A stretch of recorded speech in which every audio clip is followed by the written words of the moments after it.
Reflection on what is known can warp with time. What we saw, what we now see, can focus or fade. Through the looking glass, the unwanted change awaits us all. Let us begin.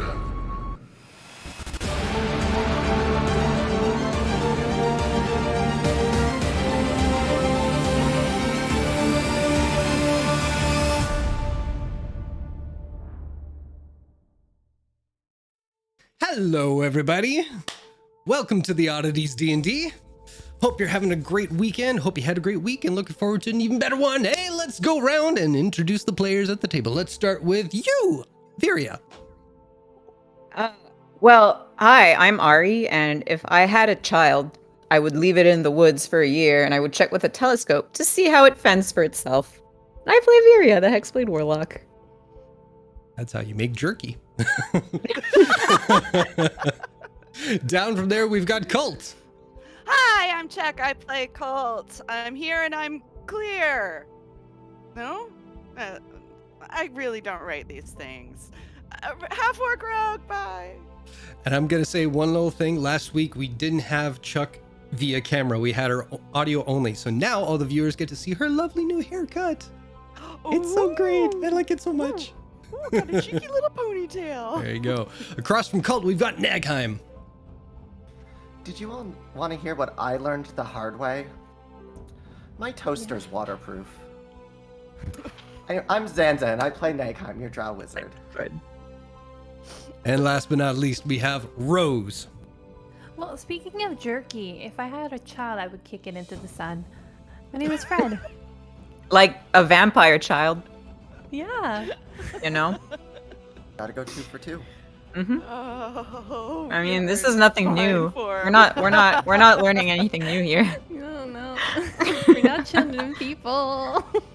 But one thing we can learn is what happened last session. So, who's reading the log for tonight? I can do it. Go for it. It's been a mo. It's been a while. It's been a while. That was a show tune. It's been a while. It's been a while. It's been a while.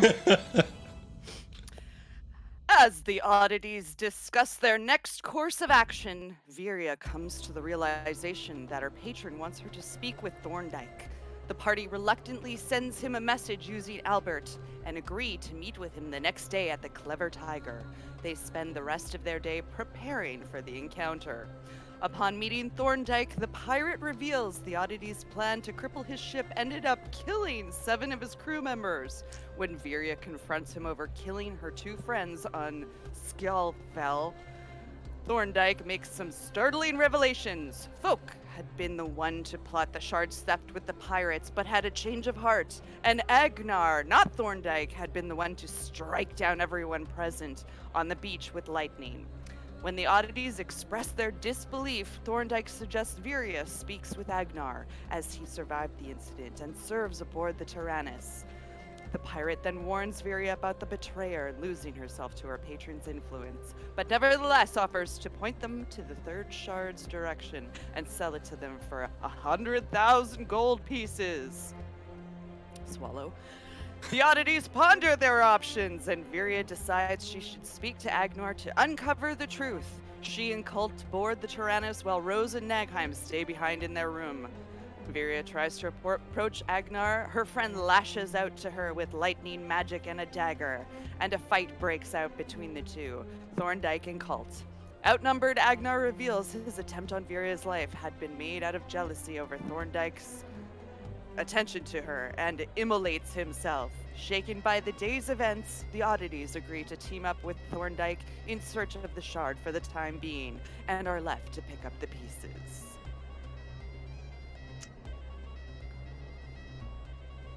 I was That's that. pantomime.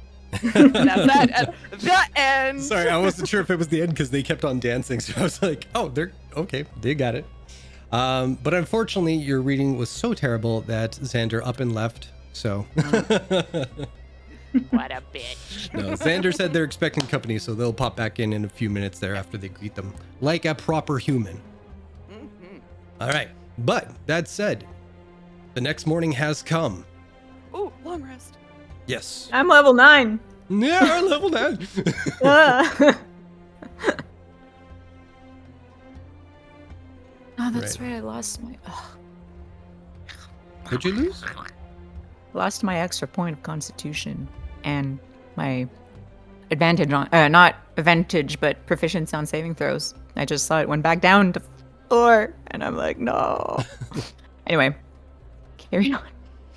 I It's will. just be despairing. Yeah. Just be despairing. Oh, Carry on, Wayward.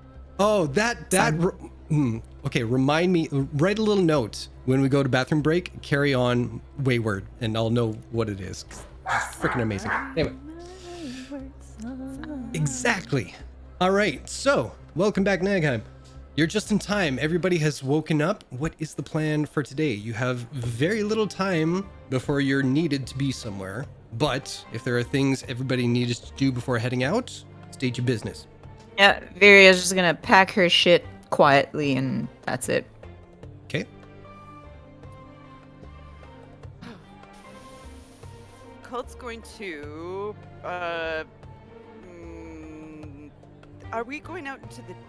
Do we know where we're headed? You're assuming probably the same direction as you saw Thorndyke head off the first time, so Okay. wide open desert. All right. What did we do with the camels again? We rented them and then returned them. You bought them and then returned them. We bought them and then Oh. returned them. With our gift receipt. Sorry, that was a very horsey laugh. Appropriate, I suppose, in a way. Do we know if Thorndyke's gonna be providing camels? Or should we provide our own? We'll most likely be using his means of transportation. Well, is most likely like yes or no? Because that sounds like a maybe. No, we'll be most likely using what they used.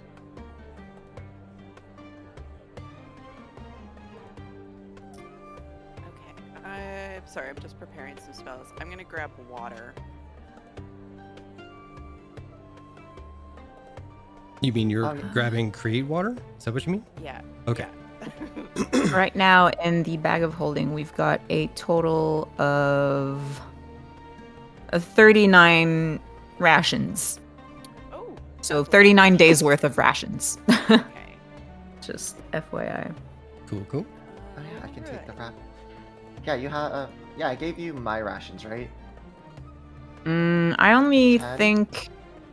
No, I had 10 and Colt had 20, I believe, because after last week's session, I did go and add everything you wanted me to put in there, Chuck. My rations as well, so we'll get another 10. So days. another 10, so we get 49 days. Did everybody send you all the things that they wanted in the bag? Only Chuck did. Oh, I just needed the rations put in there. Yeah. I don't have much on me at all.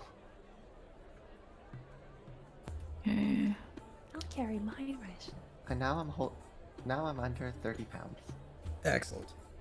I'm not, but I mean, technically, I don't have the fucking sword on me, so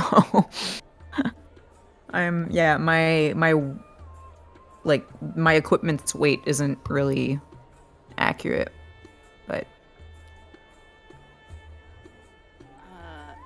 Yeah, my apologies. I should have double checked my list before I deleted it. But, yeah, if Thorndyke's kind of like heading up this, this sort of, this safari, as it were, I imagine that I mean, we're paying him 100,000 gold pieces. I'm imagining he's gonna have transport, he's gonna have supplies. We've got rations. I can make water. what is that new? Yeah, I've been reading. Realized we never discussed in game how he was going to learn all this stuff. Well, it's blessed from your deity. That's how you learn it. Your deity goes, boop, You know things. Have Yeah, fun. like Nakam says, my deity goes boop. And there we go. I definitely says boop. Mm-hmm. And that's 10 gallons. I can. Well, we can put them into the bag. Oh, no, never mind. You're creating the water. Yeah, I can just create it. Yeah. So. It's not Until like we- 10 gallons in one go. She can probably like a little bit for you, a little bit for you, but up to 10 gallons, correct? I don't think so. I think it's just Boosh, 10 gallons? kaboosh. Yeah. Jesus. but I'll look into it while we figure out stuff. 'Cause that'd be Stand back, weird. everyone. Yeah. and Oh, you create no, up no, to- no, no, no, no, no, no. You create up to 10 gallons of clean water. Oh, I can create up to. I need an open container though. Get a bucket. Ooh, Bag of I could holding? use my bag. Weren't you carrying a And Rose barrel for presents some Nom reason? Nom. Would that work? Could we put water in Nom Nom and then pour it out of Nom Nom? Nom Nom probably would drink that shit. Well- It's good for like 24 hours, right? Yeah, and you don't have to do it right now. I mean, Yeah, we do yeah. have water skins. Yeah. So, like. And it's not guaranteed that Nom Nom eats shit after 24 hours. Just you have to make a check to see if it eats anything. That's how Nom Nom works. Does it get hungry? You don't know. You roll a dice. Maybe. Does it get thirsty? I don't know. Maybe. This is me, so enthralled. You're the one who gave me this. All right, All right. moving along. Yeah, I don't have anything else to prepare. And everybody else? I'm ready to go. I'm good. All right, so what's the plan? We'll just head out and meet up with Thorndyke on the outskirts of town. So, let's see here. Let's move this around. Do. Where is it? Yeah, sure, there. There we go. So, once more, you all find yourselves walking through the streets of Marquette as the new day's sun begins to brighten from its midnight blue to its warmer purples and reds. The food carts and vendors have not yet set up their displays along the streets. Shops are still darkened through their windows, and the inviting open doors are all locked. After some time, you see a few blocks ahead of you the city's border that expands out to the mountain paths leading to the Marquesian Desert. There, you see a collection of people toiling away on 3 vehicles. Some are packing away the containers that shipped the items this far throughout the city. Others are fastening light cargo to each vessel, as others are fine-tuning some of the attachments along the bases. Casually walking between them all, going over the mental checklist in his head, is Thorndyke. I walk up cool and collected and just sort of stand in his periphery, sort of looking like I'm inspecting everything as well.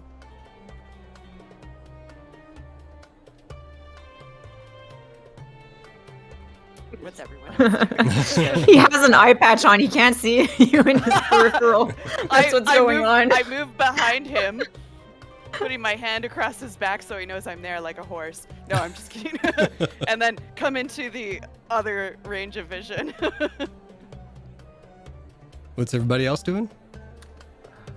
Nakam will be standing just behind Viria, slightly to like the left. Rose is gonna kind of follow Cult's lead.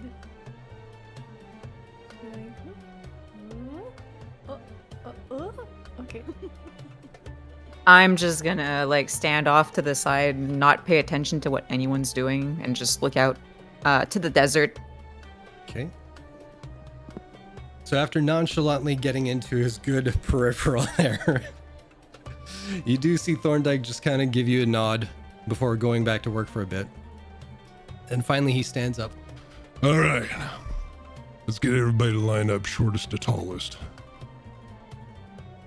So you see most of the crew kind of abandon the work that they were doing and all line up just outside of the city line there.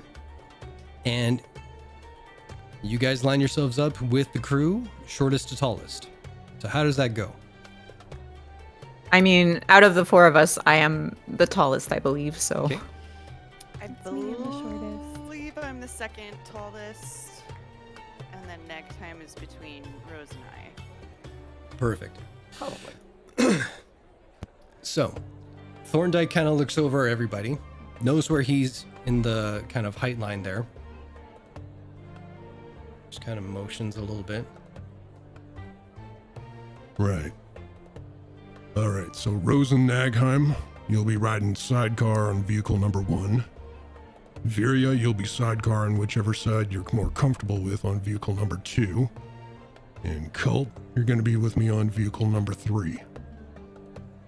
Now, each of you are going to do work with your partner in order to steer the vehicles as we go along. You pay attention to the drivers as best you can, while also keeping an eye out on either side of us to make sure nothing's sneaking up on us out there. Simple enough to remember. I raise my hand like this, it means we're going right. If you're on the right side of the vehicle, you lean back towards the ground. If you're on the left side, you pull yourself in close and tight to the vehicle. Same idea when I put my arm out like this, we are heading to the left instead, meaning you do the opposite. Now, folks on the left side of the vehicle lean out towards the ground, and people on the right side hug yourselves closer to the vehicle. You're also going to be the relay between your driver and your carriageman. You hear a feminine voice noticeably clear her throat. Apologies, carriage person. Now, I twirl my finger in the air, that means speed up. You see me make a fist, that means we gotta come to a stop. We're giving each of you 2 brass rings with a flat piece welded on there. And he shows you how he's wearing one in each hand. You wear it with the flat piece in your palm. You need to get the attention of either your driver or your carriage person. You tap that on the frame closest to that person.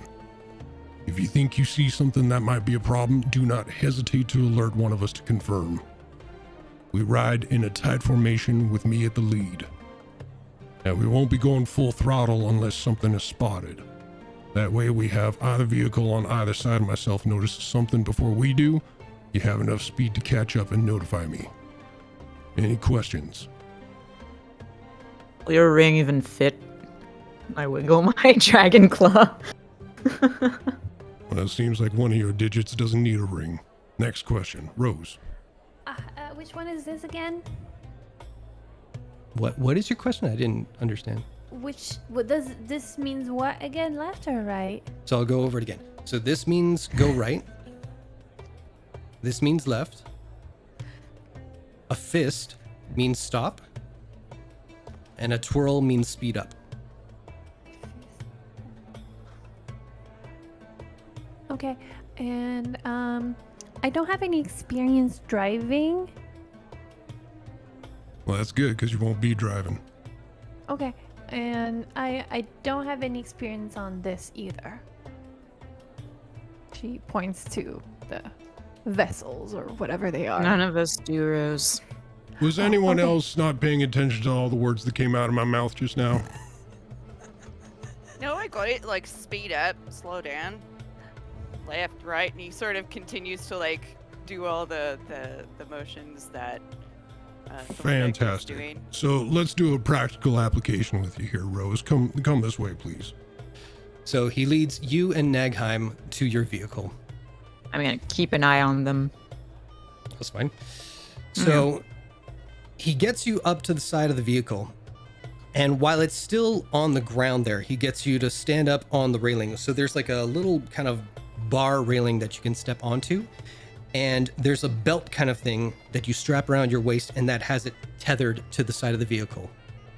So Nagheim, you'd be on the opposite side of Rose when this is all happening. All right, now practice with me. Rose, if we're going to turn right, which is the side you're on, you're gonna lean back. You know, try and touch your butt to the ground there. So the way it's kind of like if you think of like a windsurf board, how you're to the side. So you're looking forward and you're just going to lean back. You don't need to lean right or left. You're just going to lean back and try and touch your butt to the ground. So as she's doing that, Nagheim, just pull yourself in tight and close. I'm aware. I was listening. Excellent. Now, Rose, pay attention now. So if we're going to go left, Nagheim is going to be the one dipping down, and you're going to pull yourself in as close as you can to the vehicle. Try that. That's it. That's all you got to do. So just look for the hand signals from front or behind, and they'll let you know which way to go. Okay. Brilliant. Any other questions before we get settled? Colt's trying to look like super cool, but you can tell he's visibly excited. It's just vibrating. Beer is looking at Colt unimpressed. All right. Everybody store your gear. 3, 2, 1, we're going to get going. All right. So you all have your vehicles. Yep. Now, are these the same discs that we saw them flying off into originally? Or is this a little different? No, these are the same ones. They're not discs or anything like that. But yeah, it's the same. Why did I think they were discs? I don't know. They're like the treasure planet, like solar Oh, Like- like sort of skiffs? wave boards. I don't I'll know. say yes because I don't know either of those words. Oh, there you go. Imagine in Return of the Jedi, the things right outside. Oh, you asked of this the before. palace. Yeah, no. No. This is pod Damn it. racing. Yeah, I remember that too. Pod racing. Mhm. Okay. I know what windsurfing is. Yeah. So wait, were we supposed to get something in like D&D Beyond or? No, No. Okay. no, because I It's just can't like draw doing this this. to save my life, so I'm doing my best to explain it verbally. Mhm. Excellent. All right. So once you guys are all packed away and squared away, we shall set the setting here. Skadoosh. All right, riders, let's ride out.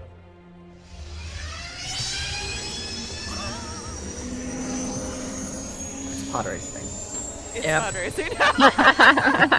Now it is. So, It's pog racing. yes. As Remember soon Pogs? as yes, I do. As soon as you guys leave the border, you are taken aback at how quick this thing picks up the pace. So everyone who's on the side, you really have to hang on for the first little bit because the velocity that you're going at, it's pulling you back. It's almost like when you ride like the whip around kind of things at the theme parks and you keep sliding back in the seat. It's like one of those. So by the time it finally gets to its maximum acceleration through the desert, you do find that it's a little easier to kind of hang on to yourself there. What, is there a thing? Oh, there is. Hey. We gotta drink. Thank you, Shizarino. Yes. All right. But you guys are heading out. Travel is roughly 100 miles before you get past the mountainside and everything like that. At the pace you're going right now, that'll take about 3 hours. So thankfully, the first stretch of this journey into the desert once again goes a little uneventful because the mountains kind of keep a lot of the creatures throughout the desert and all the dangers at bay, just on its own natural kind of self. So 3 hours go by, don't really have to worry too much. You just kind of get yourselves a little more comfortable within your setting and everything. But talk amongst yourselves for a second. I got to do some proofreading here, apparently. There we go. All right. Well, I don't fucking know. that brought me back. Can Yeah. we scream if we want to go faster? I can barely hold on as it's called, I swear to fuck. All right. So once you do reach the border, you see Thorndyke hold up a fist, and all 3 vehicles slowly come to a crawl once again. They set down into the sand gently, and you see Thorndyke get out of the front seat and kind of walk off about 100 feet away from the vehicles. Anyone who wants to can make a perception check. Yes, please. Head on a swivel. Guidance.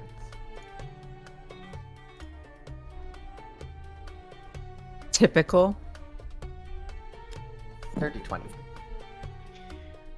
15, not terrible. And Okay.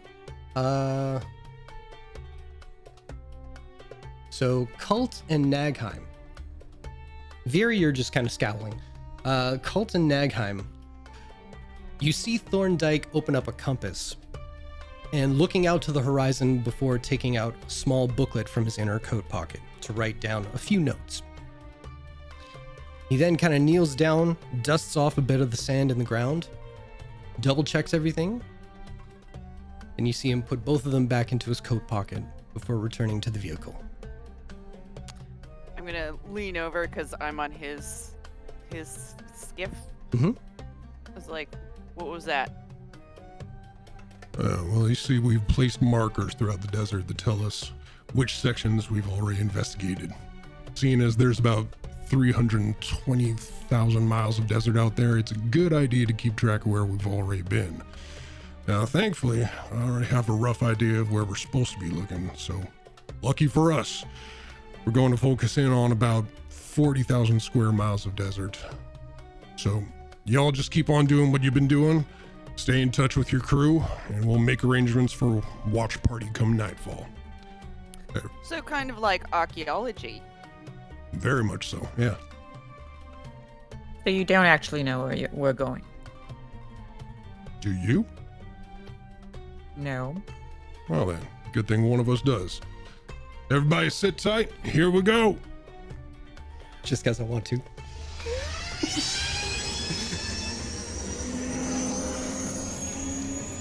Pod racing, the only thing that the prequels gave us. Yep. That's actually not a pod. Bury that. Oh, what? I mean, it gave us pretty good memes as well. True. Like, I have the higher ground. I will not accept Jar Jar Binks erasure. Thank you. I love Jar Jar so much. He's Oh, one of I my thought favorite that's not what I characters. heard. I'm sorry. I take it back. All right, I'm out. Bye, guys. It was fun playing D&D with you. Now, finally, you are out in the open desert. So, I would like each of you, I will say Rose and Nagheim, because you're on the same one, whoever you choose to do the perception check, I think you're both proficient, correct? Yeah. Yeah. So you can pick which one of you wants to do it, and you can have advantage. And Colton Viria, I'll get you to make a separate one as well. Guidance. I was gonna say, I know you have +8 and I only have +7, but I have guidance if you want. Go for it. Cool. Uh-oh. There you are. I mean, next time anyway, you can Come on. roll Oh, it. I can use my dice thing now. That's 26. Natural 20 on a perception check. I'm God. Hey! 17. Or should I say, Mr. God? No, you shouldn't. Yes, you should, always. All right. So, Cult, you are loving this. You are just like, the wind is in your hair. You're wishing you had grown your hair out longer so it could just flap in the breeze. You kind of open up your coat so it's like a little bit. You feel like the coolest kid in the world right now. And that's when Thorndyke kind of looks back at you for a quick sec and you almost lose your composure because you're like, this is serious work. Gotta keep it tight. But both Nagheim and Viria, as your caravan is speeding through the desert, after a few hours traveling throughout this desolate wasteland, you notice about a few 100 feet off to the east, there seems to be a patch of grassland. A few trees can be seen with green leaves still upon the branches, and it may just be a trick of your eyes in the desert heat. But you could swear you see a small lake or pond. And it's when you tap on the framework of your vehicles to get your driver's attention, all of you look back in the direction you spotted. The oasis, it slowly begins to rise from the ground. And what was a small patch of grass is now turning into a sizable hill, ever expanding into something large enough to tower over the nearby sand dunes. Finally breaching the desert sand beneath it rises a gargantuan head of a creature that trails... Oh. Skipped a sentence. Of a creature that trails the dust in sand off its beak, excuse me.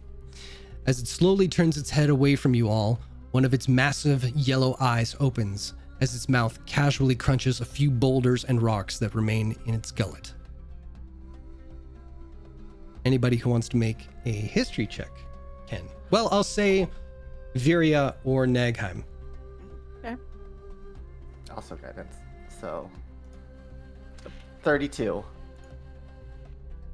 5. Brilliant. So, Nagheim knows this is a Zaretan, a gargantuan desert turtle, neither friendly nor aggressive. Viria is a big damn turtle.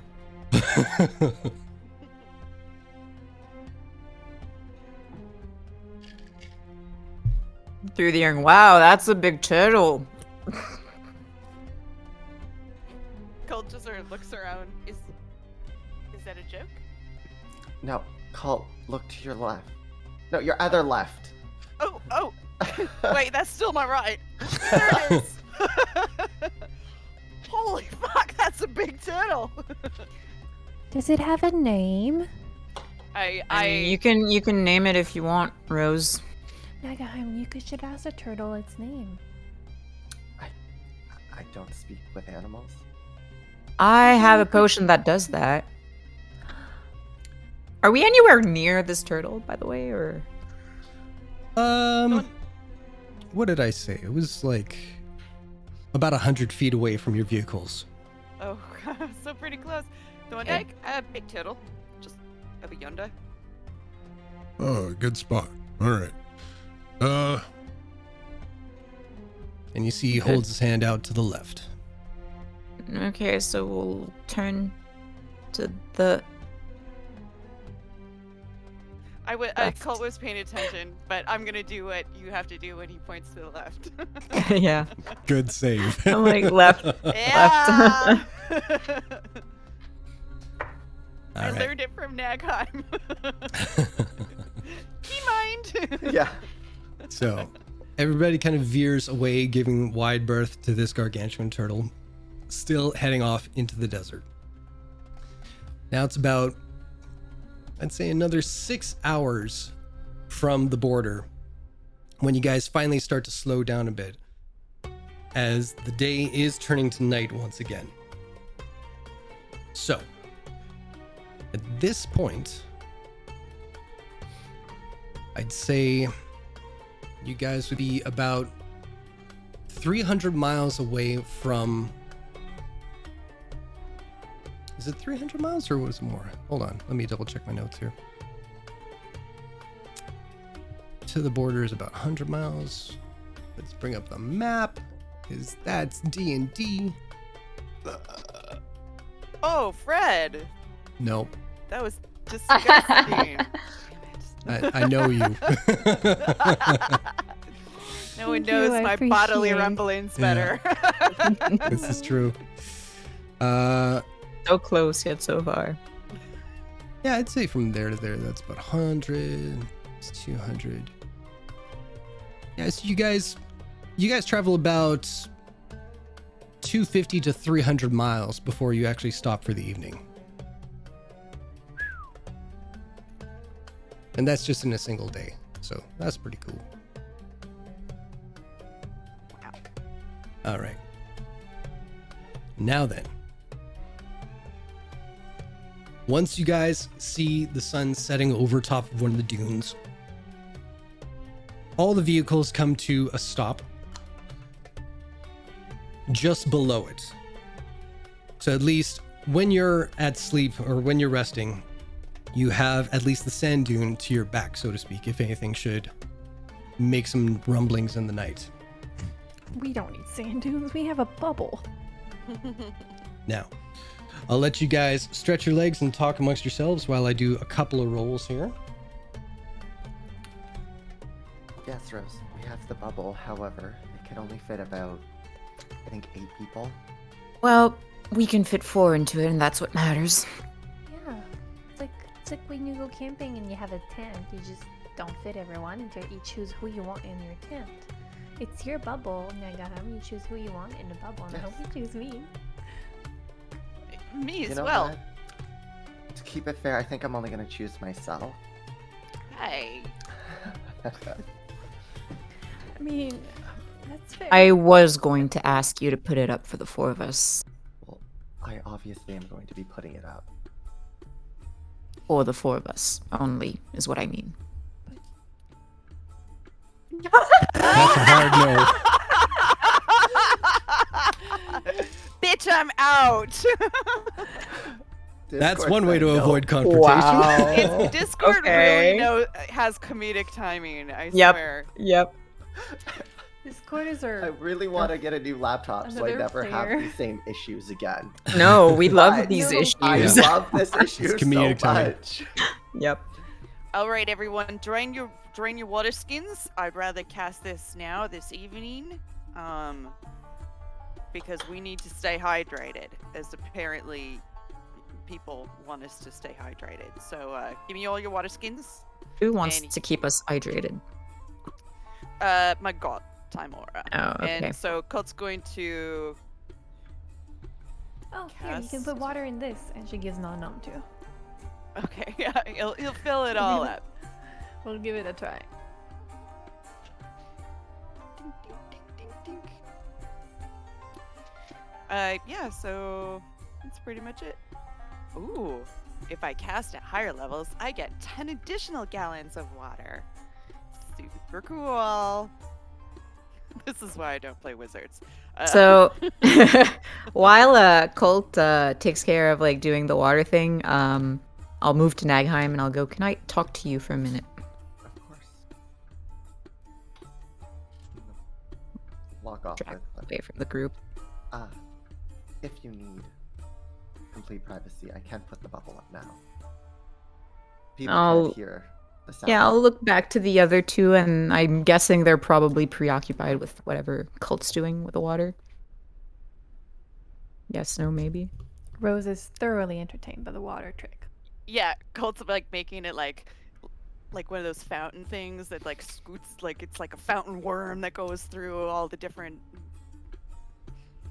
He puts Doing his thumb tricks. on the faucet of water and like you can see a rainbow Thank you. mist happening. Yep. you saved me. Right. Nagheim, so you remember what Thorndyke said yesterday. I've been a little preoccupied with, the whole possibility that I might lose myself in some way due to this pact I made. Yes. If I ever do act differently, do you have a way to stop me? I have a few, and I don't know if you will like some of them. If you're talking mind control spells, do it anyway. Okay. I have also the ability to hold you in place. I've kind of kept a few spells at the ready in case a contingency plan was needed. And if none of them work, would you be willing to kill me?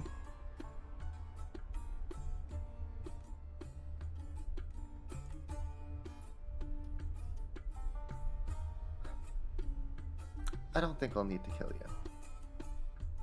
I'm just saying if. I'm asking you because I know the other two wouldn't be able to do it. I just don't want to say the answer. But, That's all the answers I need. Thank you. of course. Anything else? Nope, that's it. Shall I get the bubble up then? Let's see if they're ready. We got a solid 8 hours with it, so. Yeah. And we'll return to the group. Awesome. Rose Cult, do you want to swear that you'll kill each other eventually? Well, you know This what? isn't Most enough likely, killing. Rose and Cult are most likely to die of misadventure. Hey. That was I the think name of Rose my has done friend enough show. Killing, so she's good. All right. Watch this. Hold my beer. So, before too long, the rest of the group, well, actually, anybody who would be paying attention can make a perception check. Sure. Probably be I am. working on the bubble, so I'll Guidance. be doing that. Oh! Fuck yeah, 17. Ooh. 23. 15. Okay, easy enough. So you finish filling water, finish making the bubble. Well, no, you're making the bubble. You finish your conversation of like promises of killing each other. You come back to your friends there, and you look over, and in that time, the other group has set up a very large tent, kind of like a cone kind of shape, with a very thin hole at the top there. All of the rest of their kind of gear and everything is kind of packed tightly around the base. And there's just one. But it's large enough that it probably could house like everybody else who came along on this trip with you. Then Thorndike kind of like gives a signal to kind of round up for a bit. All right, so this is how it's going to work. We're going to set up our tent, as you can see, have all the fires inside so we attract as little attention as possible during the night. What the fuck was that? There's a dragon nearby. Take We cover! have already attracted a little bit of attention. Apparently. Now, No word of a lie, that scared the shit out of That me. scared me. I was I like, thought did I that find was a button? you. Yeah, I No. thought that was Sound absolutely effect. I was like, not okay. it was. Good lord. Demon Hellspawn! Back whence you came! Alright. now we have ourselves a high enough point that we can do some spotting, but should you be able to see across the landscape? What the fuck did I just write? Fuck it, I'm gonna wing this without looking at it. So, we're at the base here. Up top on this dome is where the watch tower is going to be. Fuck, whatever. We could see about 20 or 30 miles from up there. Now, it might not do much for details, but this will serve our purposes. And he holds up a handheld telescope. And you can see that it's different from most, where the lenses are kind of a red ruby color. Now, each of you are going to be given one of these while you're on watch duty. You see something moving, you see a bright spot, then we might have what we're looking for. When and if you see something, you let your partner know to confirm. There's no shame in thinking a dust cloud is something worthwhile. If it's out there, it's worth mentioning. The reason being is that we are looking for the marker that will lead us to our destination. Now, this marker apparently only comes out at night. Seeing as no one has found it yet, or has been able to identify it precisely, tells me that it's something unique. So again, you see something, you say something. Now, each of us is going to pair up. The rest of us are going to sleep for the night, 2 at a time.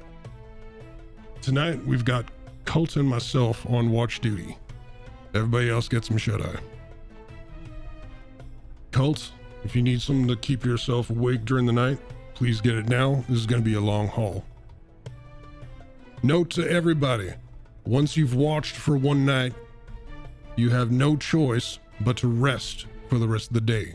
Otherwise, you'll suffer exhaustion, and we don't need that. This is going to be an 8-hour watch shift, so be prepared.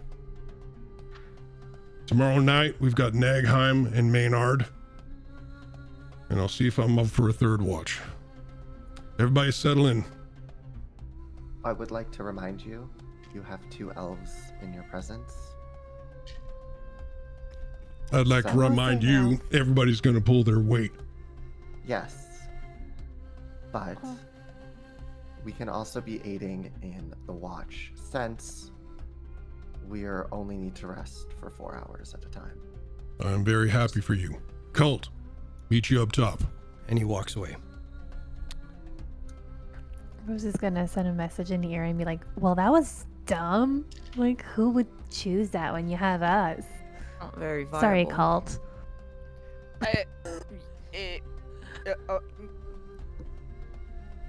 You know, Well, not the if- first time I've had someone be rude to me when I try to offer what I have naturally. Right? Colt, Rose if could he be- pulls Cole, you could be anything, sleeping. you tell us. Oh, 100%. I'm gonna make sure the alarm goes off. I I'll was keep- planning I'll on keep having my eye Albert on- with you. Oh, I'll take Albert. Albert, buddy. Let's flutter over. That way, I also have an immediate connection if something does go wrong.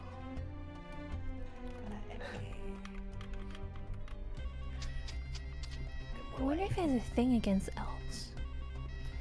I don't think so. I think he's. Oh, that was not through the earring. Oh.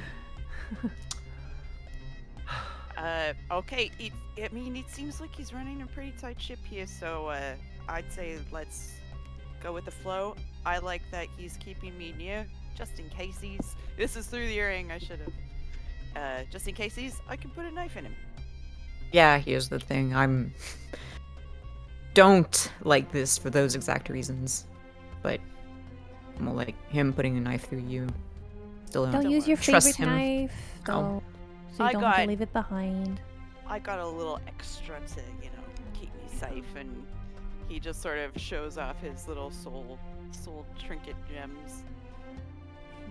What is that exactly? I don't really know, but I have a feeling that if something bad happens to me, my ass is covered.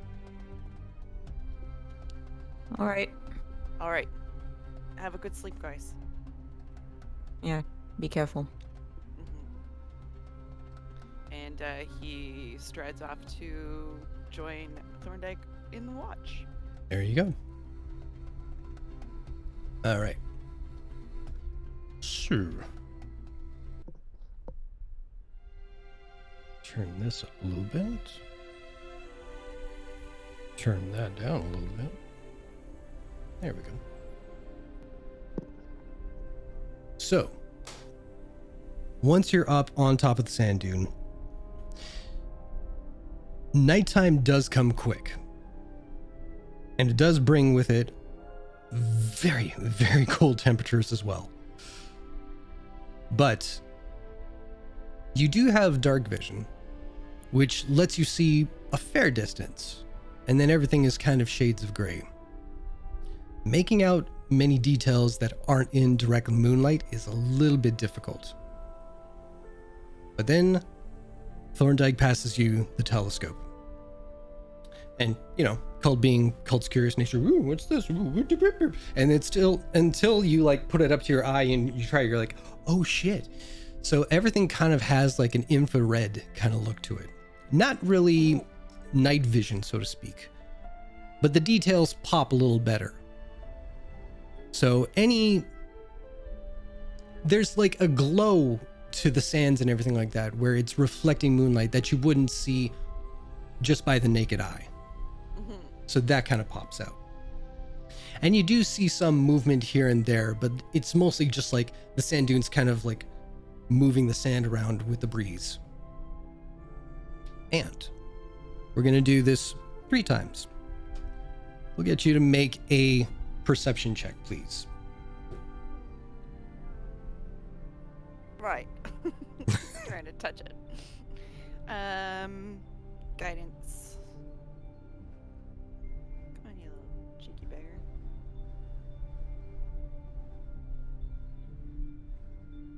Hey. Hey, And my guidance is... That's 18. an 18 total, please. right on. All right. So, the first few hours of this watch go, thankfully, or not thankfully, uneventful. Anything you want to say or do? I imagine they'd probably sit pretty quietly for the first little bit, but cult being cult, we'll probably try to make a little small talk. Well, it'll be what his mother used to do, is make small talk to try to uncover a little bit more truth than what Thorndyke would be willing to reveal. So what's how, I mean, it seems like you've got this pretty well planned out. Like, you were just looking for this shard to sell it, right? That's right. And this is something like antiquities and magical items is something you often do? Oh, it's been serving me well for a couple of decades now, yeah. Do you got like book linens on this? Like, did you go to school? No. I just kind of fell into the trade. And like a mentor maybe teaching you this? Here and there. You spend enough time on enough crews, you kind of pick it up as you go along. Keep your eye open. That's the tough part, actually, is knowing what prizes are worth it and some that aren't. Because, yeah, you kind of seem like a jack of all trades. You know how to survive in the wilderness, and you know what has worth and what might not have worth. It's pretty interesting. I don't know which is more valuable. Now, you're a human man, right? So, how old are you? I can never tell. You all look like 100 sometimes, so depending on how much sun you get. That We're is from very different true. stock. Yeah. Let's go with 100, sure. Okay, you're That about pleases as old me. as Rose then. Oh shit, she's that old? Oh yeah. I think she's our oldest. I'm not gonna give him real numbers. That's unfair. That's just cruel. I think she's 163, 64 maybe. Good lord. Oh, good on her. Been around the block. Don't. Yeah, she's fun loving, but she's kind of like the matron of the group. Keeps us fed. So how long you been doing this? Me? Oh, like a couple of years. You know, started out at the Slayer's Take. You know, bounties. Had a partner. He died. Heart attack. Make a deception check. I mean, it's sort of true, but not really. Okay, there you are. I didn't say guidance, so we're gonna live with that 6. Because it's good for the narrative.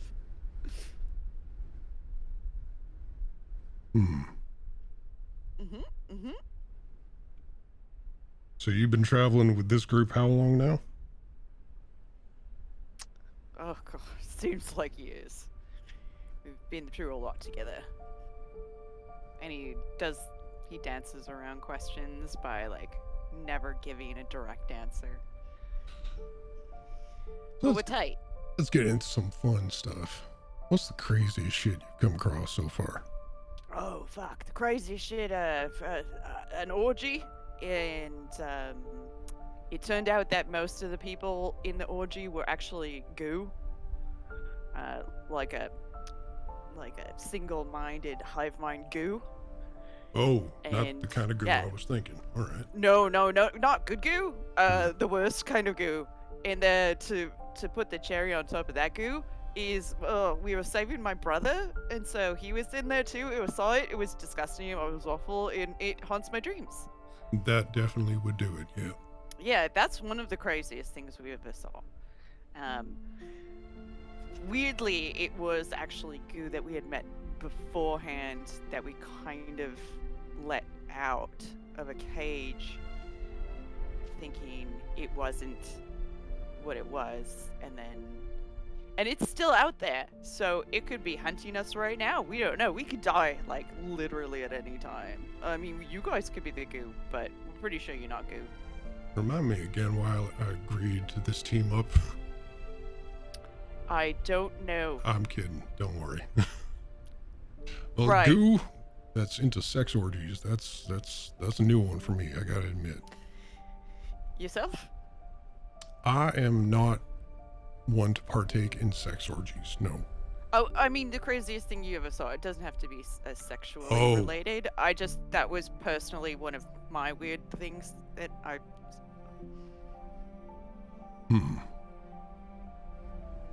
The craziest thing I ever came across.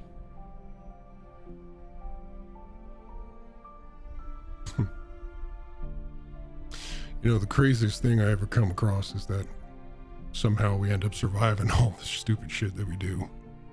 I think that's the craziest part. Yeah. Sorry, it's not as entertaining as sex goo, but you know.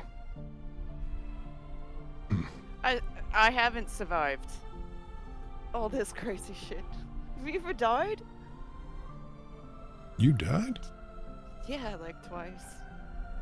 No shit. Yeah. It's dark. How are you rocking with that? I don't want to come back though. Not like.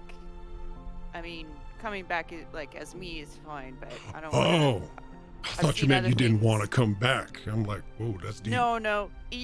I've seen we saw zombies, the living dead. When you were alive or when you died? When I was alive, and I don't want to Alright. come back as that. And so I pray to my God that I can change the fates with just a little bit of luck. And he takes out his coin and gives it a flick, and then catches it midair, and without looking at it, puts it back in his pocket Tails. for drama. Doesn't matter. Hmm. But sometimes when it does matter, maybe it will come up tails. If I pray hard enough. Well, here's hoping. Twice, huh? Yeah. Well, let's hope 3 strikes doesn't mean you're out. Yeah, I'm hoping it's more of like a cat thing. 9 lives. Here's hoping. 7 more.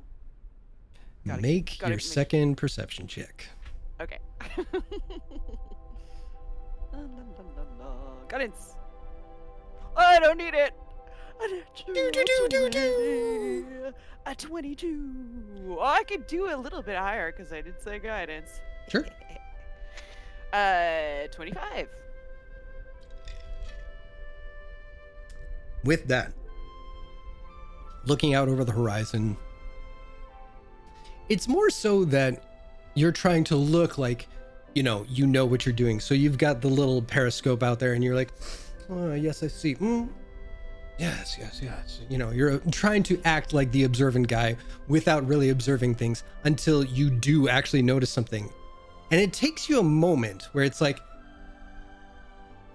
wait, is that something I should mention? Or is it a trick of the light? And then you look up and then you're blinded and then you use your other eye and you still see it.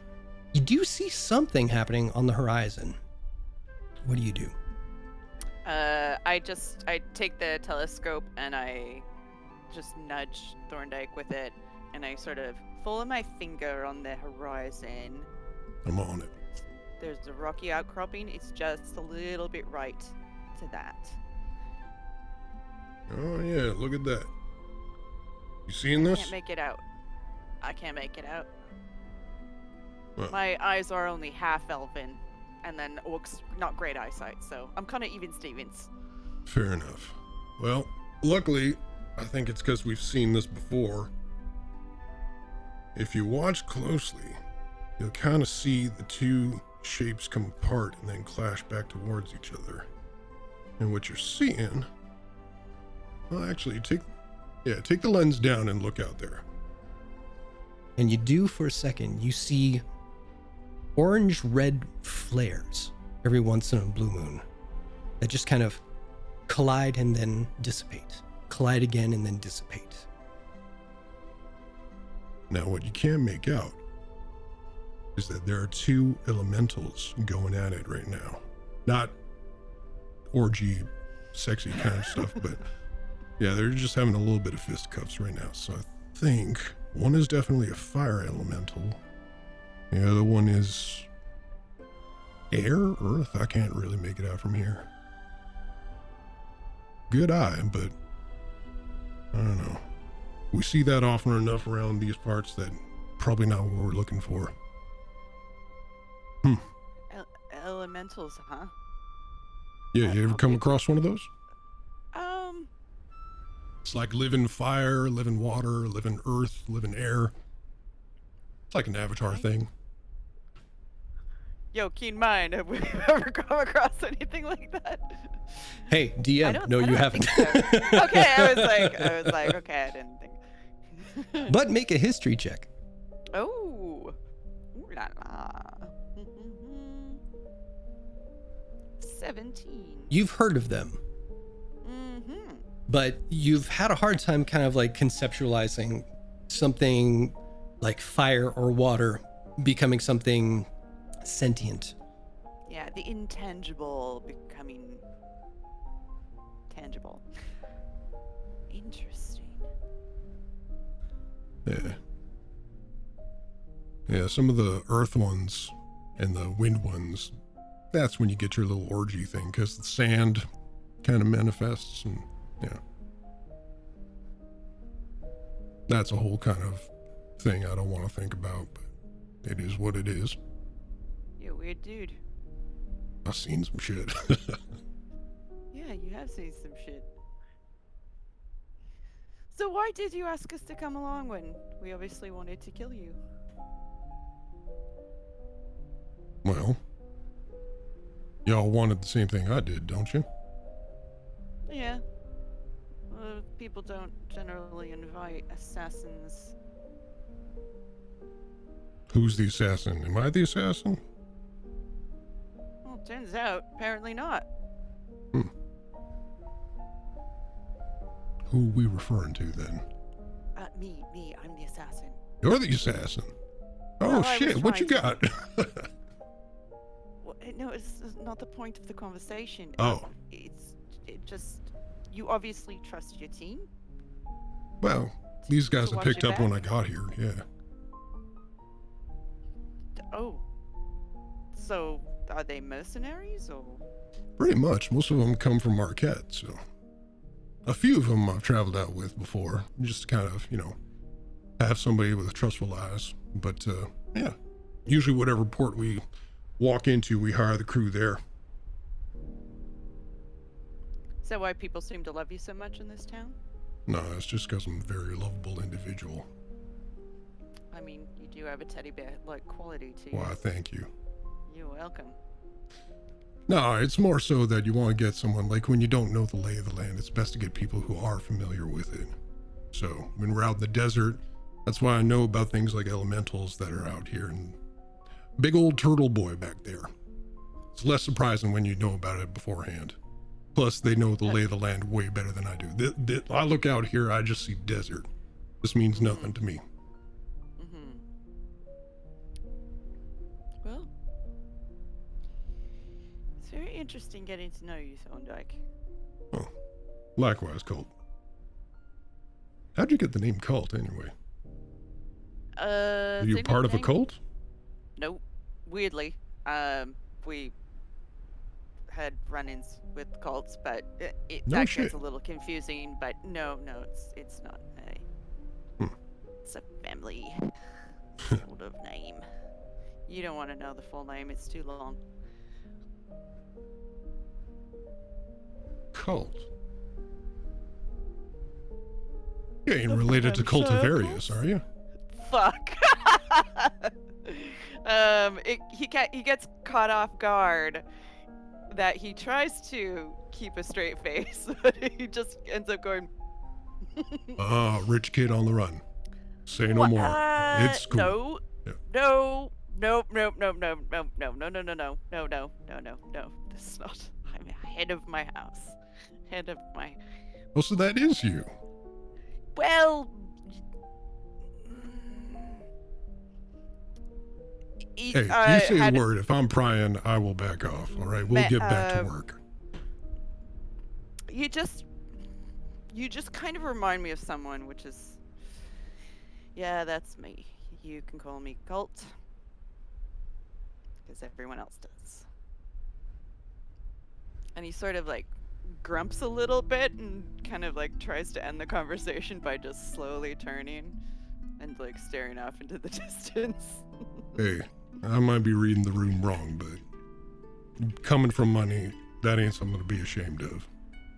From what I heard, your family seem like respectable folk. Not ashamed. Just people tend to get the wrong idea, is all. Why, what's the wrong idea? Rich kid on the run? Tends to happen a lot, so that's where my mind went first. Meant no offense. Alright. Cool. Cool. Then he starts like picking up sand. Just And doing, our last perception check. Oh! Doodle-doodle-doodle-doodle-doodle. Guidance. He is doing real good. Oh. Where's my little thing here? 17 again. Good night all around. I like it. Uneventful for this last bit of your watch. And the one thing you do perceive easily enough is the sun cresting over the horizon. And a new day has dawned. Now, you do feel the weight of the day that you've had, because it has been go since you last were in your bed in Shamal. And that was easily 24 hours ago. So you were feeling the heavy eyes. You were feeling just the kind of spectacular, spectral kind of like mindset of like, ooh, I need some sleep.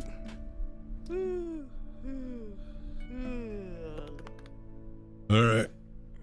We're going to head back down. We're going to move about, let's say, 10 miles west. And we're going to start again. But you and I, we're going to get some shut-eye. Come on, let's head back.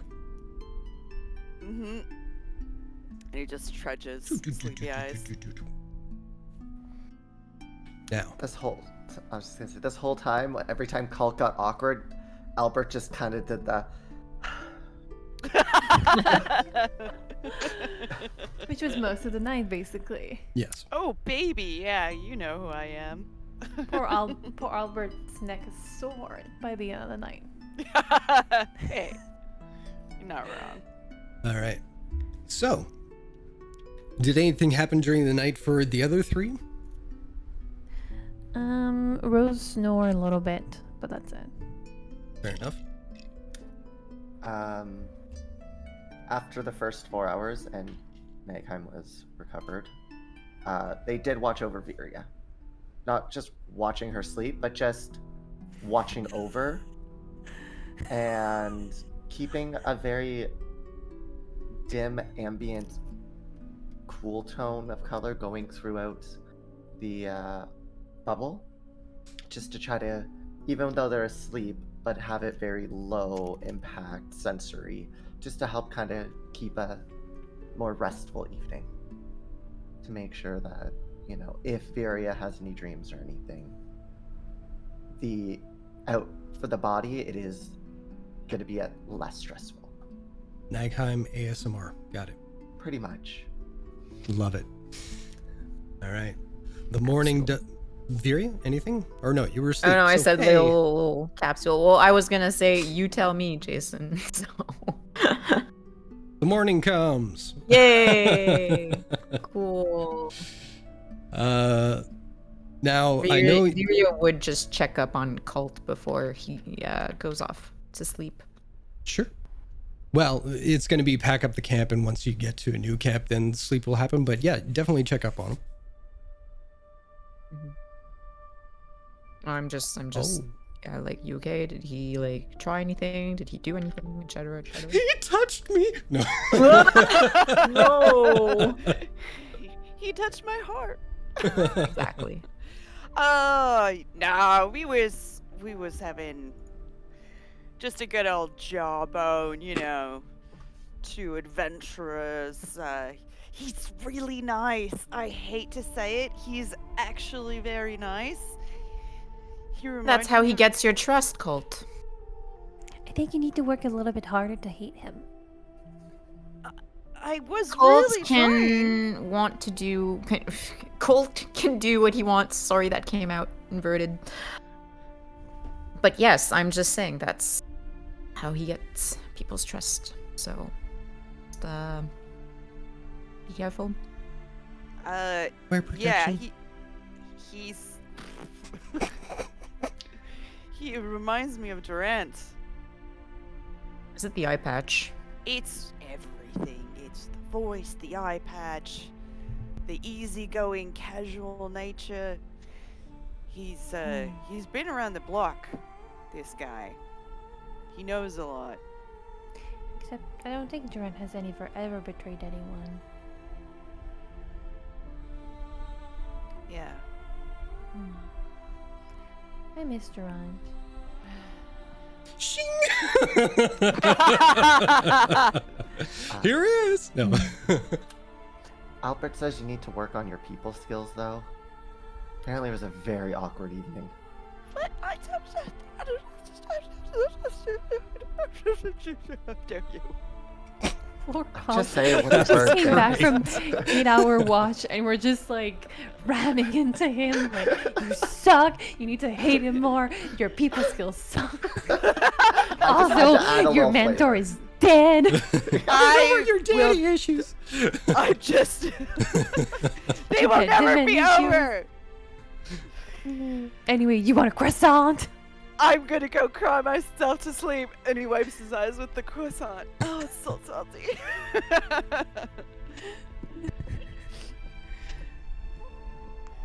And just we're said- ready to go. Yeah, he kind of grumps away. He's like, okay, I get it, but come on. Just laid into him. You're not wrong. All right. So, I will say that it doesn't take long to travel an additional 10 miles in these vehicles. But 10 miles away, you do set up your next camp. Or no, we'll say 20 miles because with the lens and everything, you can see about 30 miles away from you. So we'll say, yeah, 20 miles away, you set up base camp once again. Now, during the daytime, is there anything anybody needed to do or want to get done? Sleeping. Mostly just looking out for anything peculiar and I don't know, like keeping an ear out as well for like dragons, Fair enough. Make a perception check. You can do it. Get a nat 20. I believe in you. Nope. That's a nat 20 minus 16, so I 4. believe in you as much as you believe in me. Mhm. No dragons. Cool. So, if that's the case, we can fast forward to the second round of Watch. Next up will be Nagheim and Maynard. So, to make sure everyone still has the bubble, I will animate the book and then have the bubble casted from there. So that way everyone has it, and that's the image is just there because it's the base. So I can be out and do stuff while they have it. Because I believe that would work that way, because I can cast spells from it. I don't know. You can tell me. I will trust whatever you tell me. I don't know. It's not like I don't think it's gonna break anything. It just gives them a nice, comfortable dome. Yeah. All right. So, as you and Maynard start heading up, the rest of you who are in the bubble, Cult, you're completely passed out because you need to have your 8 hours of rest. Snore indeed. But you do see one of the party members from Thorndyke's crew kind of tiptoe cautiously around the bubble and then just awkwardly knock on it just to see if anyone is there. Does anyone respond? Can we help you? Oh, hi. I don't want to disturb, but some of us have a good card game going on inside if anyone wanted to join. What kind of game? It's kind of like gambling. We only play for I'm coppers. notoriously bad at that, so... Then you should definitely play. I'm kidding. Only if you want to. Our tent is right over here. No commitments. Just if you wanted to have some fun, that's fine. Have a good night. And you see her gingerly walk back to the tent. I'll check it out. Maybe there's some information. I was on going to her. say, Rose, you look like you want to play. I'll come with you just to keep an eye out. Let's go. Maybe we can win money. Well, you'll win money. I mean, if The team thing, if you you don't know? actually win at gambling, I'm sure they will take a look at your big green eyes and give you their winnings anyway. So. So Rose and Viria are going? Yes. Excellent. All right. Well, first, we're going to do a round with Nagheim and Maynard, and then we're going to jump back to that because I can't wait. So, stepping up, climbing up the sand dune, getting to the top. make a strength check, Nagheim. Oh, I would just levitate myself up. Oh, even better. All right. Fuck that. I don't want the Excellent. sand in my boot. All right. So, make your first perception check. Guidance.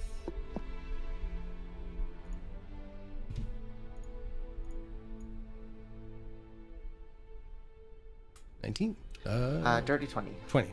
Perfect. All right. So for the first few hours, thankfully, nothing catches your eye. You are kind of impressed with the telescope. That is kind of neat, as the kids would say.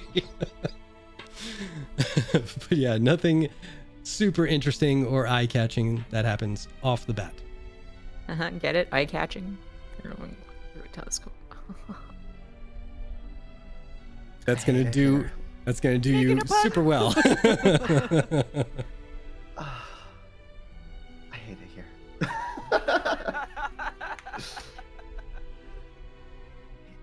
Hey, Chuck. Who's Chuck? The person with their microphone not in their face. I'm asleep, so I'm... Okay. That's fair. That's fair. All right. So jumping back then, as the ladies of the group walk into this tent, you see a few of the members sound asleep, and you see a roaring fire in the center of the tent that is keeping most of the cold outside at bay. You do see a few cups kind of spread around this small little table off to the side, and you see some flasks being kind of tossed around. Oh no, try this. Oh, try that. You do see Thorndyke just passed out, scarf over both eyes, just trying to get as much sleep as possible. Pillow somewhat tightly wrapped around just so he doesn't hear all the goings on and everything like that.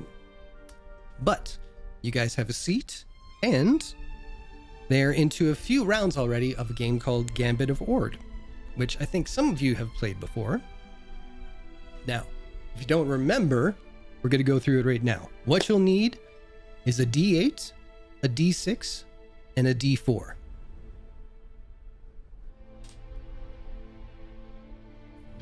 Miraculously, I pulled all the same dice. I'm gonna use digital dice because mine are all stored away. That's cool. That's cool. Just make sure to write down your numbers too. So I'm gonna observe the first round, but I have my dice ready just in case. Sounds good. Sounds good. I play a few more. All right. So, opening bet is going to be 1 copper. They're going to start you guys off light. So the way it's going to work is that all the players that are in the game will roll a d8 and keep that result hidden. Players then choose to, you can either raise the bet, call the bet, or fold. Now, for those of us who aren't as familiar with poker, like myself, raise means you're going to like add more to your hand kind of thing. So you're going to say 2 coppers instead of 3, blah, blah, blah, and on and on. You can call the bet, meaning that's where you're staying. You can fold, which means I'm out, and you just lose whatever you put in at that point. Make sense? Yep. Cool. Now this continues until all bets have been played. So we'll say whoever goes first, once it comes back around to that person, if everybody has called, then we're ending that round. After which, you can roll a d6. You also keep that hidden. And then it's another round to raise, call, or fold. Then the last round, is you roll your d4. At the end of it, you're going to add all your dice together, and whoever has the highest total wins the pot. Make sense? Yes. Sweet. All right. Let me change this music to exciting stuff. Somewhat exciting. That's not as exciting as I thought it was going to be. All right. Are you ready? Rose. Yes. Yes. All right. 1 copper in the pot so far. Roll your d8. I'm going to try and not look up at your numbers.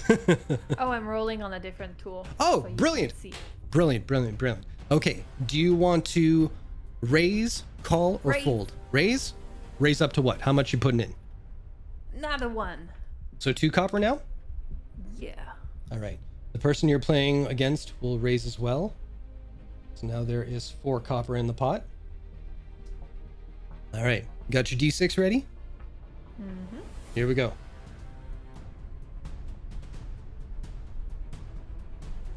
All right. Raise, call, or fold? Raise. Raise? To what? How much more are you putting in? Another cover. Another? All right. So he's going to match you. So you're up to 6 copper now. Last dice. D4.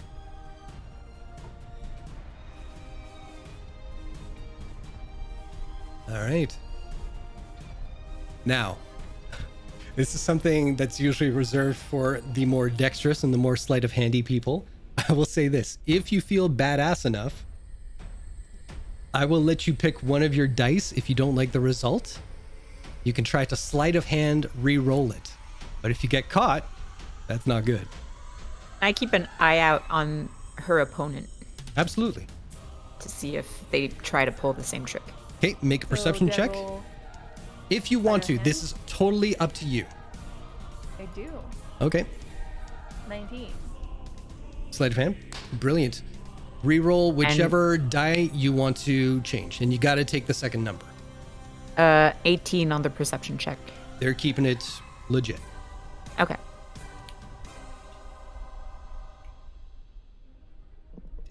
That was a good jam. Y'all good? I'm good. All right. They show their cards. They have 11. I have 10. Oh! All right, so they win that round. And Very can confirm that they played it fair and square. There was no cheating on their part. But good try. Good try. All right. Are we up for a round with Viria involved? Yeah, I'll try. Excellent. See if we can win that back. Sure.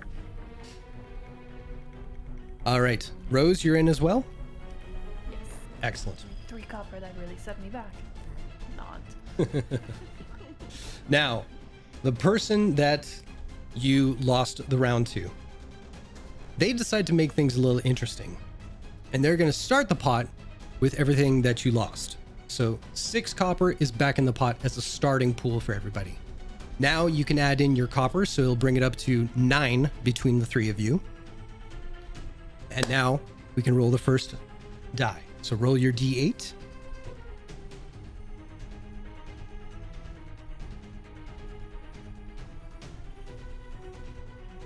Everybody good? Yes. Okay. Do we want to raise, call, or fold? Oh, Call? Raised. Raise? What are you going to raise it to? What was my starting point? 2 copper or 1 copper? 1 copper. And then down to another copper. Okay. This person will also add in another copper, so we're at 10 now. And Viri, you're staying? Okay. yep, I'm staying. All right.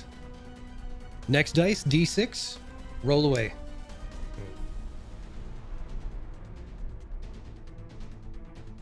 Everybody good? Okay. Raise, fold, or call? Call. Raised. Go for it. How much you raising it to? Another one. Another one? Okay. Another one. Another one. And the other guy folds.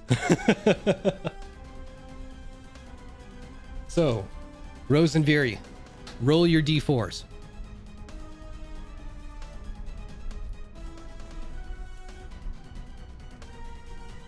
Now, I will say if either of you wants to do the sleight of hand thing against each other, you absolutely I'm can. not. No? Nope. All right. So, the grand total is Viri. 14. 11. Hey! You get 14 copper. Or sorry, 14 copper. 11 copper, excuse me. I will slide Rose the 3 she lost initially. And is like the person who invited us to the tent like around? Yeah, she's playing with you. Okay, so she's the person playing with us. I'll actually just like give her a wink. But it just looks terrifying because she's still straight face. So it's like It's just like a stroke. Somebody make a gif of that one-eye blink.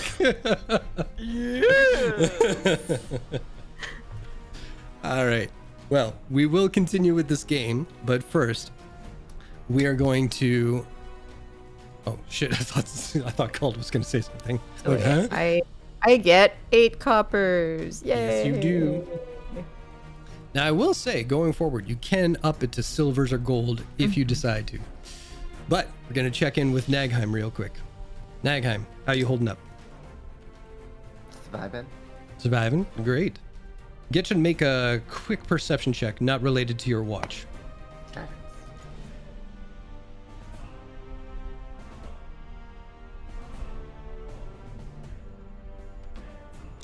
Ooh, that's awful.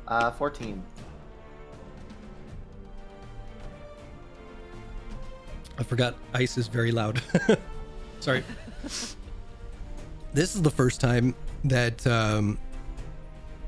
you've actually noticed that on this particular individual, on the back of their bald head, there's a very familiar tattoo.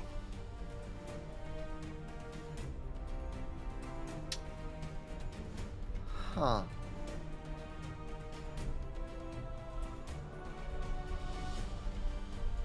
That's an interesting placement.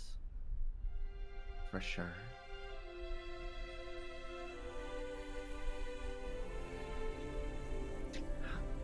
How long? Are you talking to them? Yeah, Oh, they have their back to you. They don't know Yeah. what's going on. I know. When night comes, say, how long have you followed her?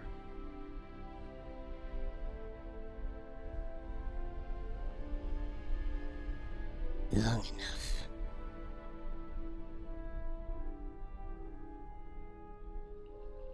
Fair. What drove you to her? The same that drove me away.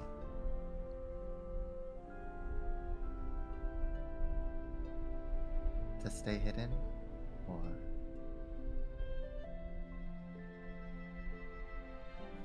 And who are you? just a disciple? Nothing more, nothing less.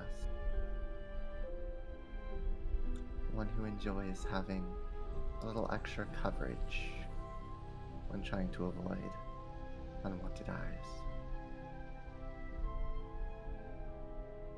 Enjoy it while you can.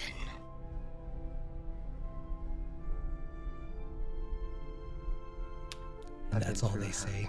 Yeah. Mayhem will just finish with, I've been through hell and back. And it served me well so far.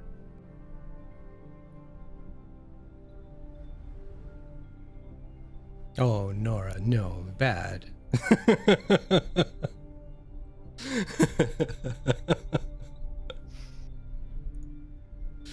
All right, make a perception check.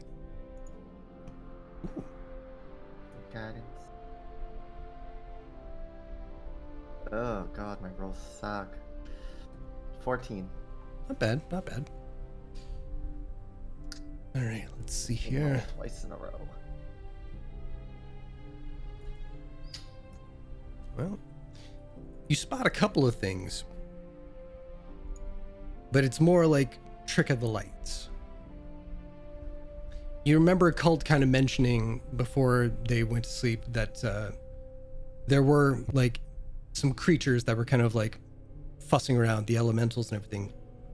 And you do think you spot a couple because there's like some shimmer and a size that kind of matches what they described, but it's just dust devils being kind of tossed up in the moonlight there through the looking glass. So far, it's a pretty quiet night.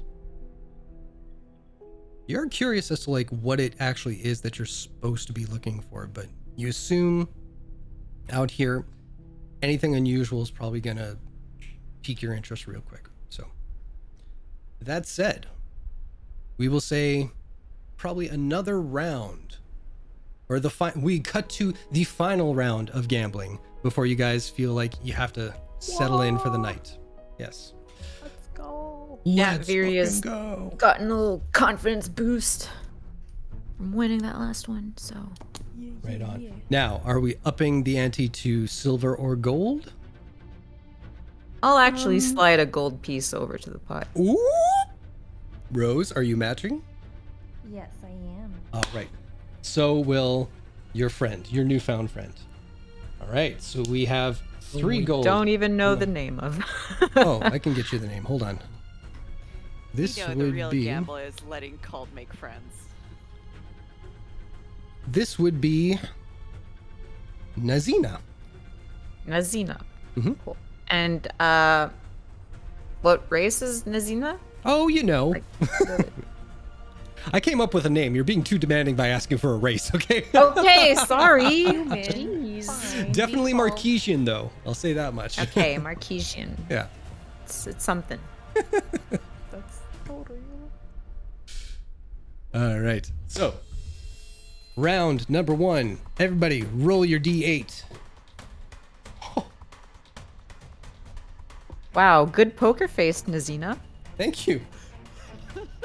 Yeah, and the little whimper. Oh.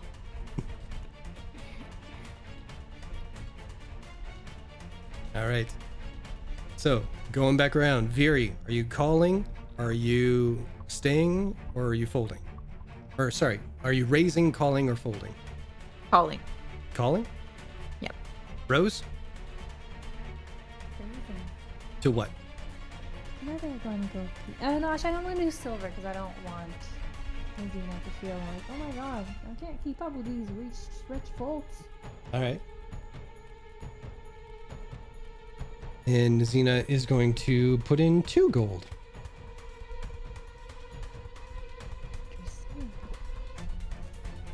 Now, second dice, D6. Yep.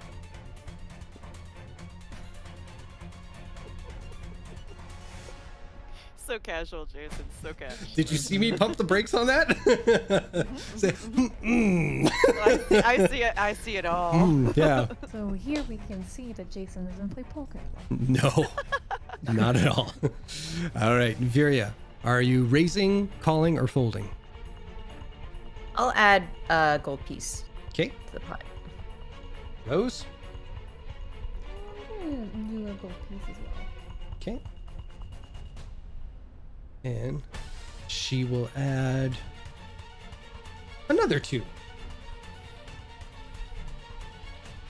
So we have 9. Got it. All right. Last roll, D4. Here we go.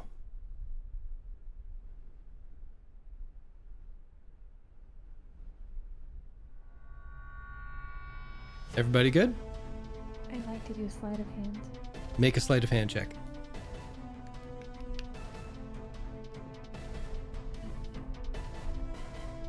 Oh, yeah. 21. All right. Re-roll the die that you want and add it to your total. Viria, did you want to do a sleight of hand? Nope, I'm good. All right.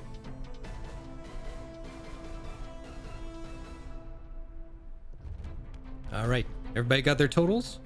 Yep, Going around. Viria, what'd you get? 15. Rose? 16.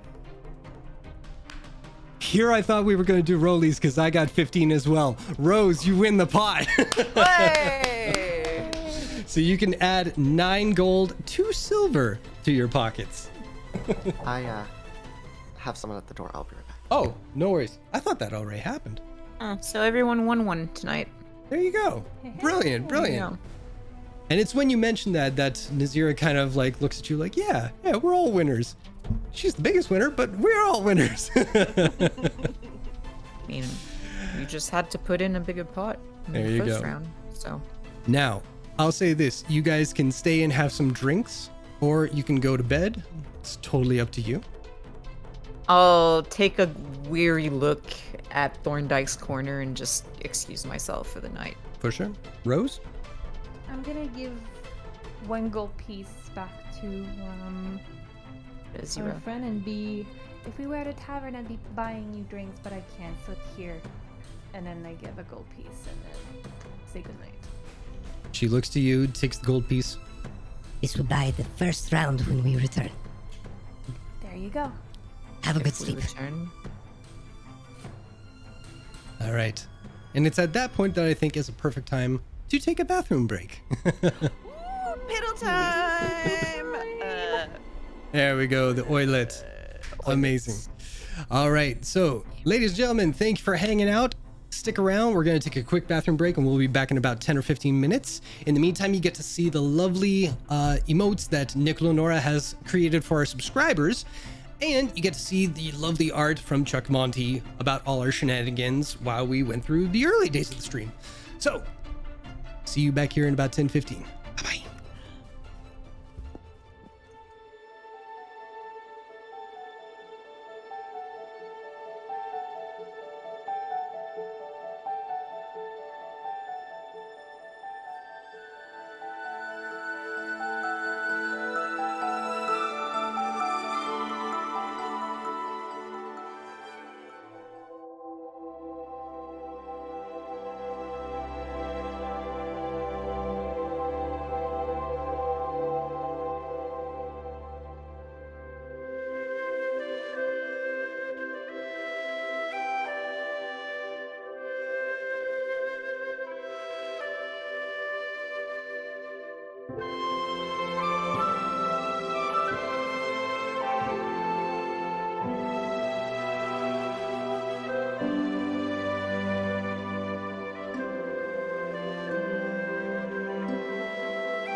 Welcome back, everybody. Ah! We just discovered a toy on Discord. That is the greatest. Do we have all of them, or is it just Rose and Veery? Oh no, there's Cult. There's Cult. Let's see you, Nagheim. There. Hey! Excellent. Yay! I'm happy. All right, but we are on our last round for watch duty for Nagheim and Maynard. Roll your perception check. Ew.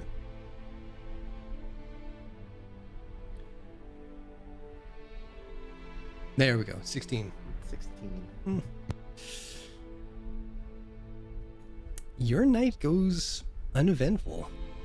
Which, good, bad, depending on how you look at it. So the sun is slowly coming up. Is there anything you wanted to do before you head down to meet the rest of the group? No. Okay. All right. So the morning comes.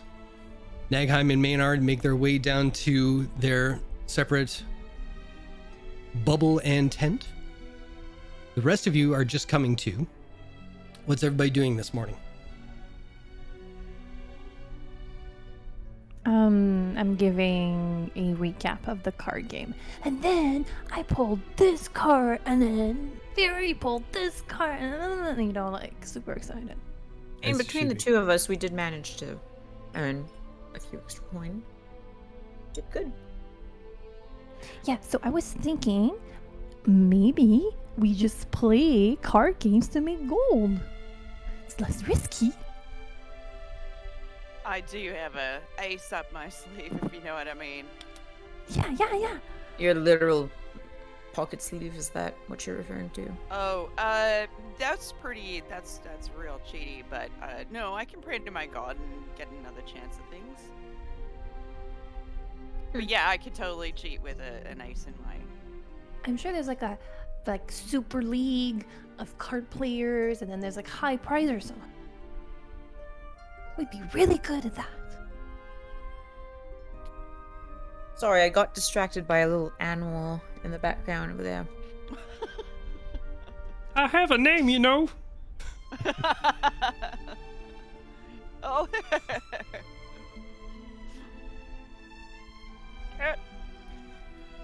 So as you guys exit the bubble, I will get everyone to make a perception check. Yes.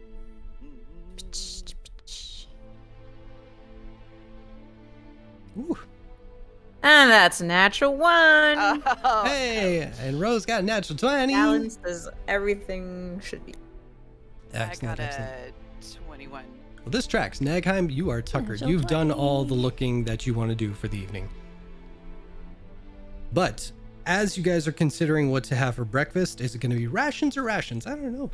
But you do look out over to the side of the tent, and you do see, in kind of a squat position, hovering over a bowl of water, shirt off, Thorndyke is just with a kind of longer dagger, just shaving off the cheeks a little bit while he's looking in a mirror, and he has a map kind of displayed or splayed out before him. So he's just kind of casually shaving a little bit, looking at the map, shaving.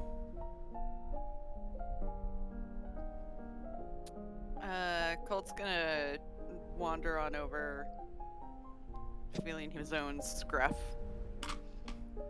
which is no longer finely shaven himself, and just like kind of like peek at the map, not trying to be cagey about it, but not being really obvious about it. Nope. So as your shadow kind of looms over, you see Thorndyke just kind of casually peer up at you.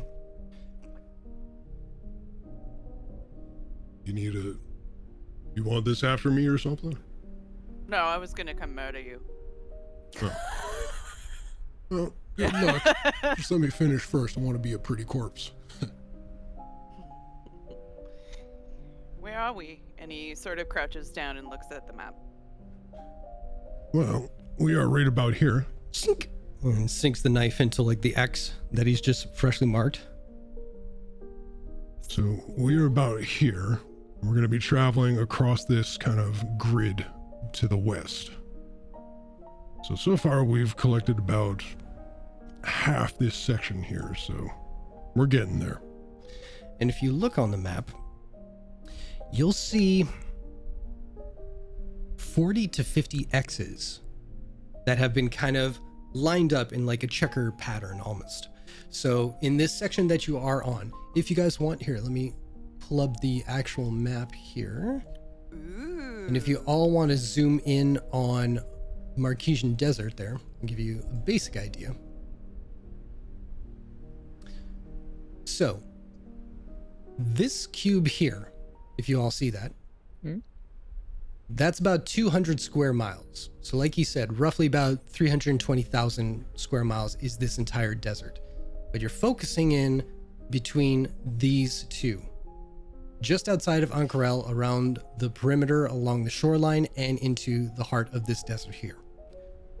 So far, he has gone pretty much from the range of the mountains all the way to the shoreline and about halfway down into that desert space there.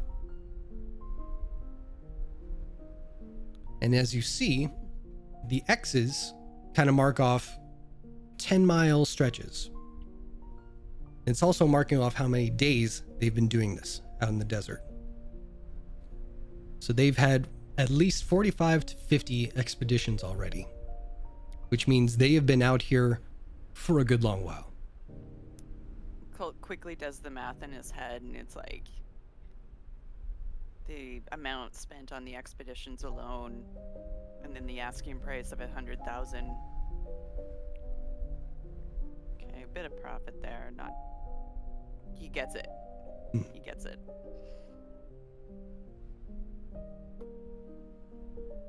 Anybody else? I'm just kind of like leaning in the doorway of the tent, but not getting any closer or... Well, he is outside, if that's what you meant. Oh, Yeah. yeah, Sorry. sure. So I would be standing off to the side. And then I thought we were in a tent for some reason. No, that's fine. All right. So I'm going to make a bit of an assumption and ask Rose, what's for breakfast? Some light toast with egg whites and jam. Nice. Just like breakfast. Absolutely. Oh, one thing I keep forgetting to mention, maybe you've already picked it up, but I just want to make you feel good for a second, Rose. If you look at your name on the stream there,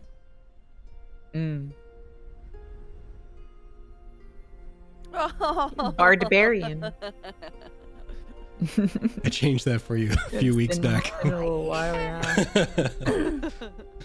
Oh, and I cult just too. noticed. You're a rogue cleric now, just not a rogue. Oh, fuck yeah, dude! Yeah.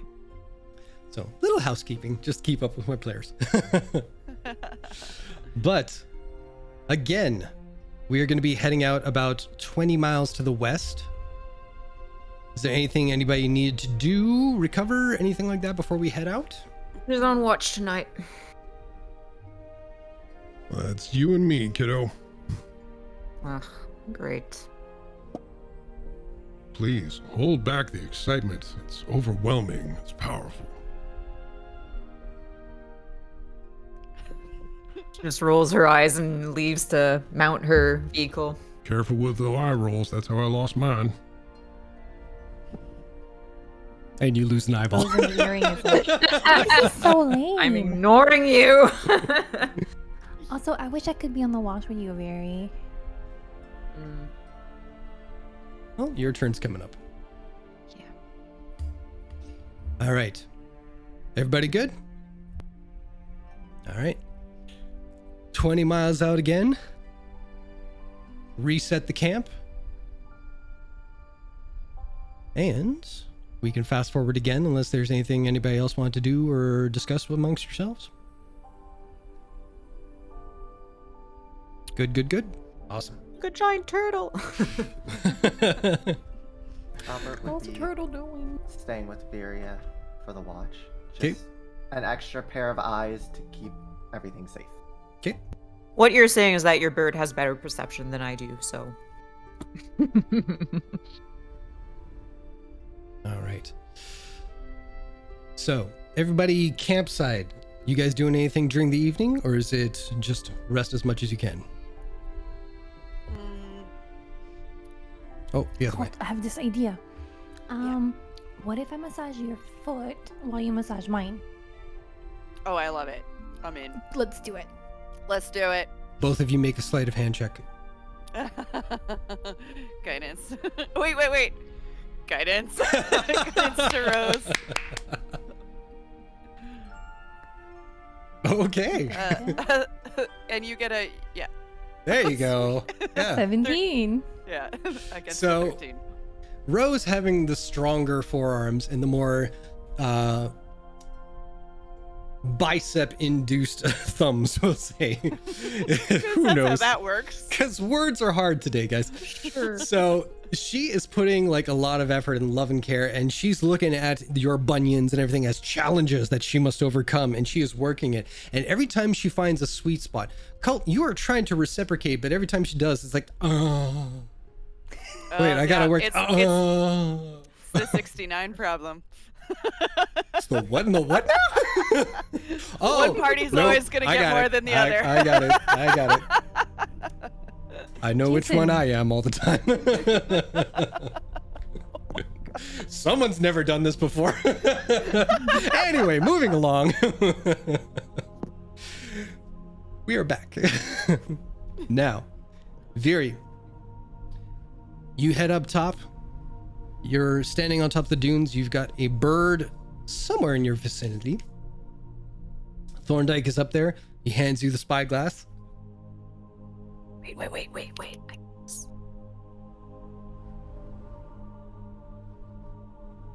Now, where'd you get those? Kidding. You Kidding. gave them to There we go. I love prop work. All right. So, make your first perception check. Oh, goody.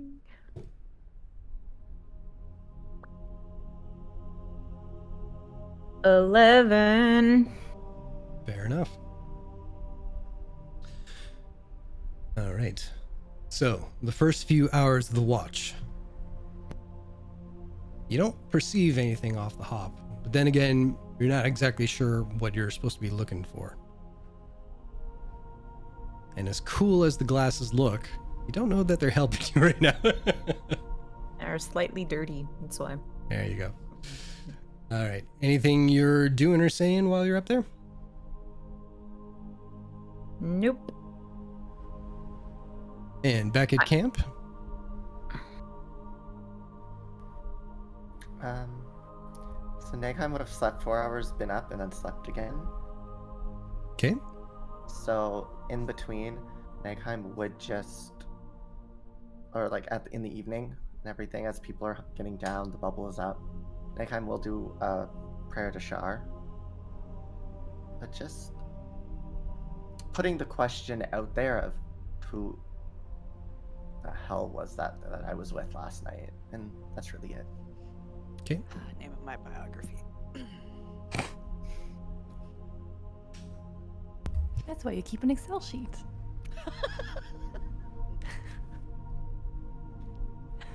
All right. Rose and Cult, you're comparing Excel sheets. What are we doing?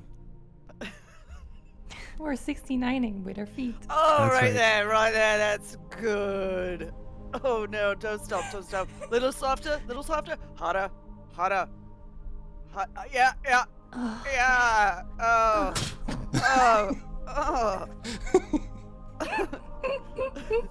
Guidance. And then we both fall asleep in mutual completion. Scissor. Yes. Completed. I'm keeping both of them out of the bubble. We just get ejected. Pew! All right. There's a foot massage. It's never just a foot massage, trust me. Anyway, round 2 for perception checks. Viri.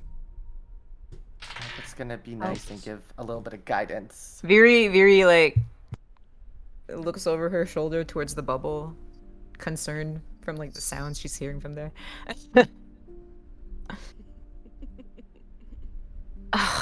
3. Okay.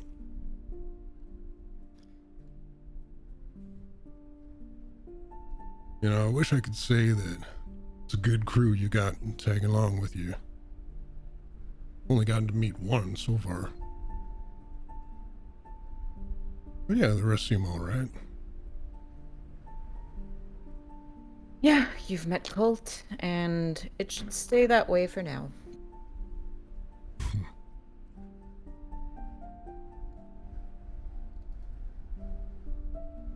I've been wondering something.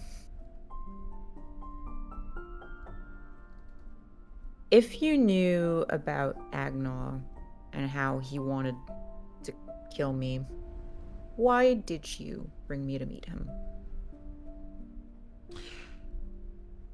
Honestly, I thought he'd be over that by now. And I didn't think it was his intention to kill you. I think he just kind of reacted. But penance must be paid. So I kept him on. Worked off his debt, so to speak. What happened back there, honestly, I thought it was just going to be words. I find it hard to believe that you kept him on after what happened in Skjalfell. No grudges held. Well, there was a grudge. That's why he was working.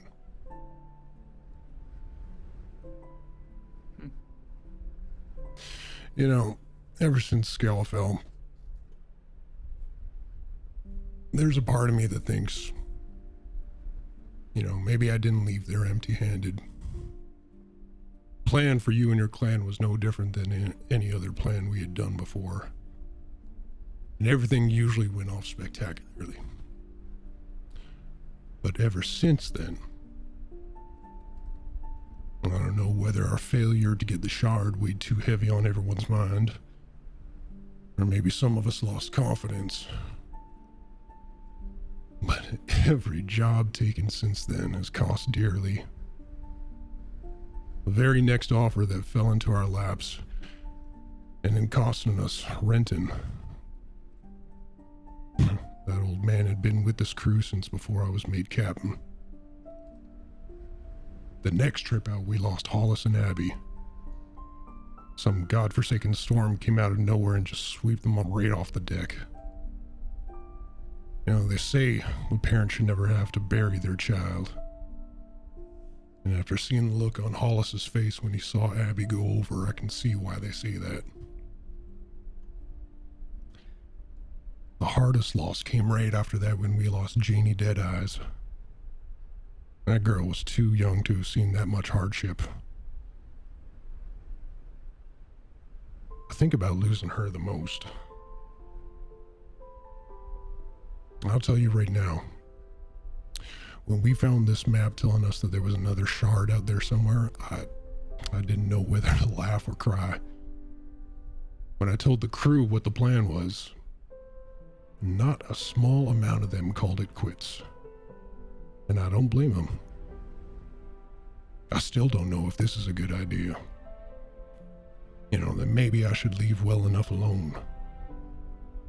But something in my brain was telling me that maybe, this was the way to put things right.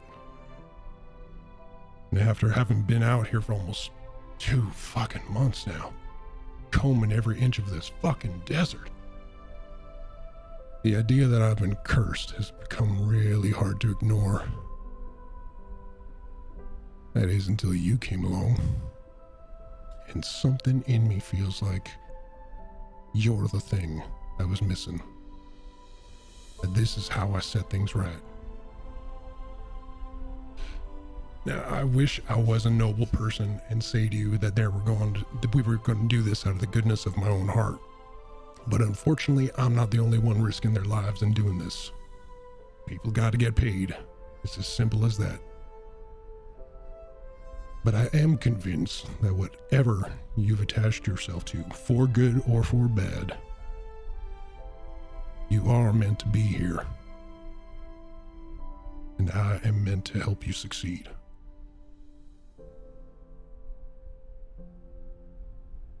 No, I just believe we found ourselves in the same spot because we were both looking for the same thing. That's it.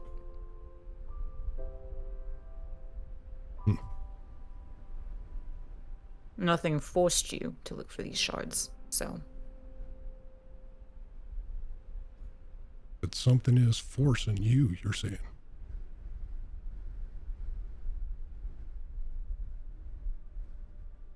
Well, not the first one, but subsequent ones, yes.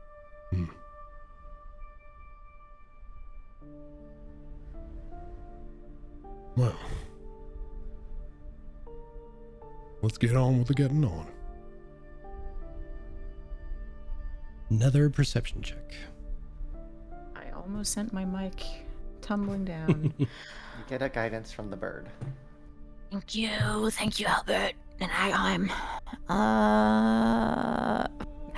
thank fucking goodness I get fucking guidance. Let's just hope I roll a 4. Nope, that's an 8 total.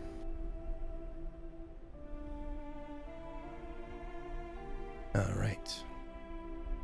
Well, he rolled insanely high. He did. Now, Taking these off, can't see shit. well, that's bad timing because he goes, Very, can you come over here and look at something for me? and just like Cult did the other night. Follow my finger. See right there? No, I don't. Use the fucking periscope.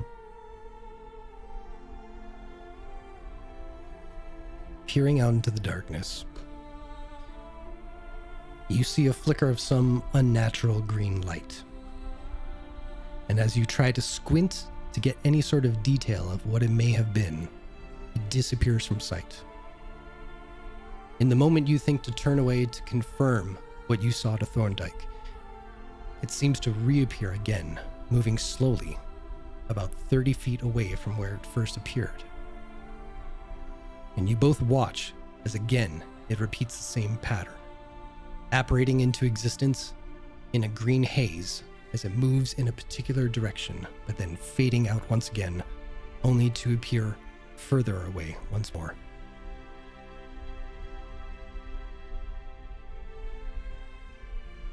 Does it seem to be moving in a specific direction, in a consistent way, or? From what you can tell from this distance, yes.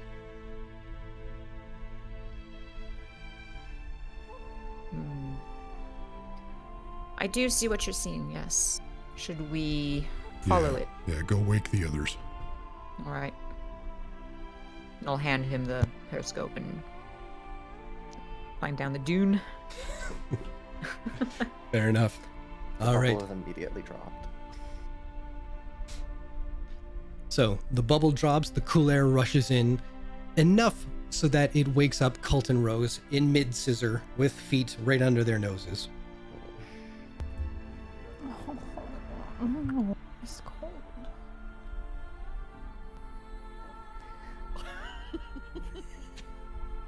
Donk, donk, Puts a donk, little donk, sock donk. on it. Oh, the bubble's down. You okay? Oh, You can see like Viria just throw a concerned look towards Colt and Rose, and go. We saw something. No, it's not morning yet, but platonic foot rubs. sure. Exquisite platonic foot rubs. What do we got? Some kind of green light, and we probably follow it before we lose sight of it. Alright. Let's go. I'm up. I'm up. Neckheim's already up, prestoed. watching the two like. Colt just like points at his teeth. They're black. You have no That's one teeth. of But I'm a dashing rogue. All right. Which of you is waking the I- other crew? What? We have to wake the crew? I thought it was just us. I mean, I would go since Oh, okay. Rose looks pretty sleepy still.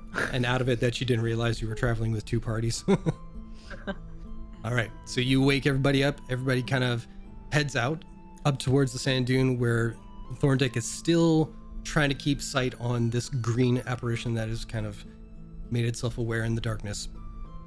So it is about 100 feet away. And All right.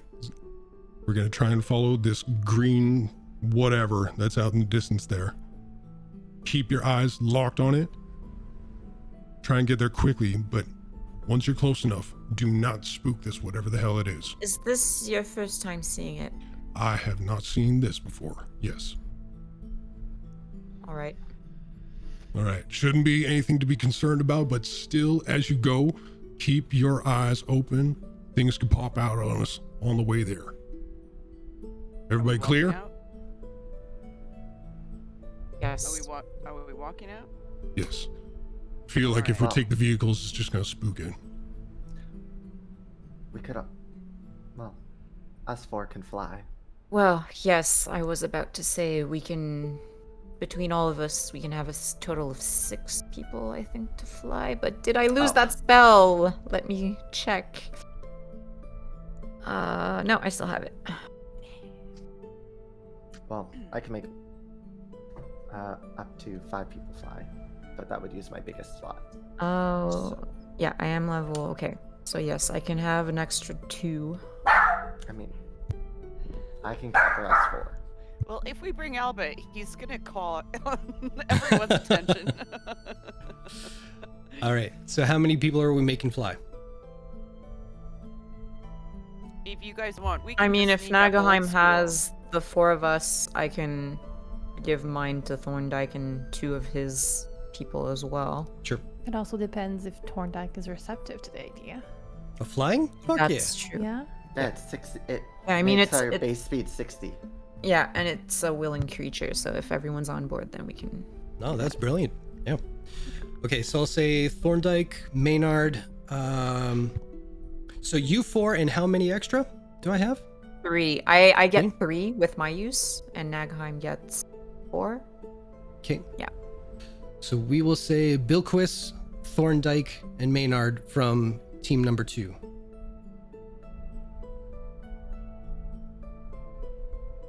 Yeah, very like touches the first 2 and then very reluctantly gives Thorndyke a small tap. Cast the spell. All right. Now, don't go full throttle. Just get up. Once you get in about, we'll say 30 feet from it, just coast. We don't want to spook this thing away, and we don't want to lose sight of it. Everybody good? What is it? Nighttime? Yep. It's nighttime, yeah. We have our mist cloaks, guys. If you're Ooh, I'm attuned gonna to put it them. on. Now, I'm gonna be this guy. I haven't mentioned it for a little while just because I wanted to like you guys have fun. But if you read the details, this thing really only helps you in the Underdark. So Oh. yeah, I didn't want to be a party pooper when you were throwing it out earlier, but yeah. Oh, that's Never alright. That's alright. mind. I will. So you can look fucking killer and frightening when you wear it in the dark. I'll say that much. But as for like advantage on like stealth and all that, not gonna work so much. Nifty. Okay. I'll go very stealthily. I'll keep low to the ground. And you know what? But I will say this, because I was like a boo-hoo, oh, I took your prize away, but you did just burp. I will say you can throw out a point of inspiration for being good sports about it. Who needs it? Who needs it? Rose. Done. I saw Rose's hand. Amazing. All right. So, as you approach this green entity that seems to fade in and out of existence, the closer you get, the more details you can see.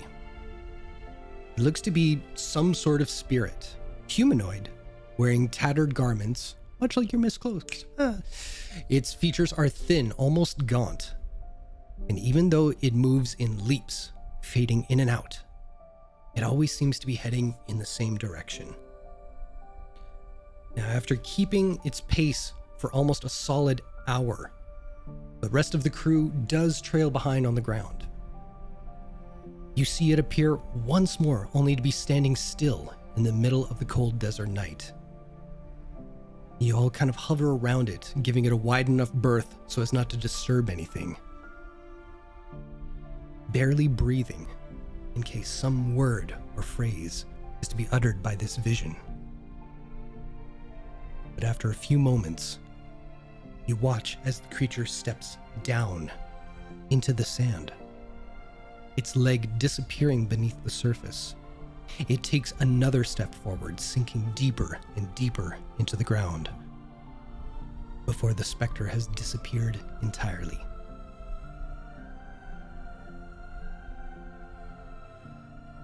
Can I use Eyes of the Grave? Go for it. No location of any undead within 60 feet of you that isn't behind total cover. Before it would go down, I would have cast Eyes of the Grave. That's what she said. While he does that, I'm gonna reach into myself and go, hey, if you sense anything here.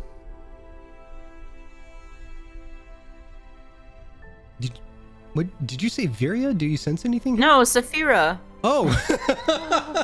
I was like, I heard Viria. I was like, Yeah. are you talking about? Sorry. Hey, Saphira. Hey, Viria, it's me, Viria. You there? Self-checking. I mean, might as well. Self-check. No response. All right. And I don't get any detect undead within 60 feet of me In 60 before feet. it goes down. Not that you're picking up, no. Detect magic. Okay. I'm gonna. Sorry. Does that make me thought? Well, now I'm cast that. I'm going to reach into the bag of holding and take out my wand of secrets. Oh, okay. Ooh, tight. Cool. All right. So, it's funny that she does that as you detect magic, because you do see some sort of magical essence on the wand that she's produced. You see magical essence on all your companions. You see magical essence on all the other group as well. But it's scattering. It's like, oh, someone has a bracelet, someone has a necklace, someone has a weapon, someone has this and that and this. But as far as the desert, nothing. Can I use Whispers of the Dead? Maybe call the spirit towards In the meantime, I'm going to wave the wand over this patch of ground and expand one of its charges to see if there's a secret door or trap within 30 feet of me. And if there is, the wand will pulse and point at the one nearest to me. All right. Let me just see here. Keep forgetting I have this. Okay, so I didn't write it down, but I will say yes, pointing down. There's something here. Something where? Down. I assumed as much. Good job.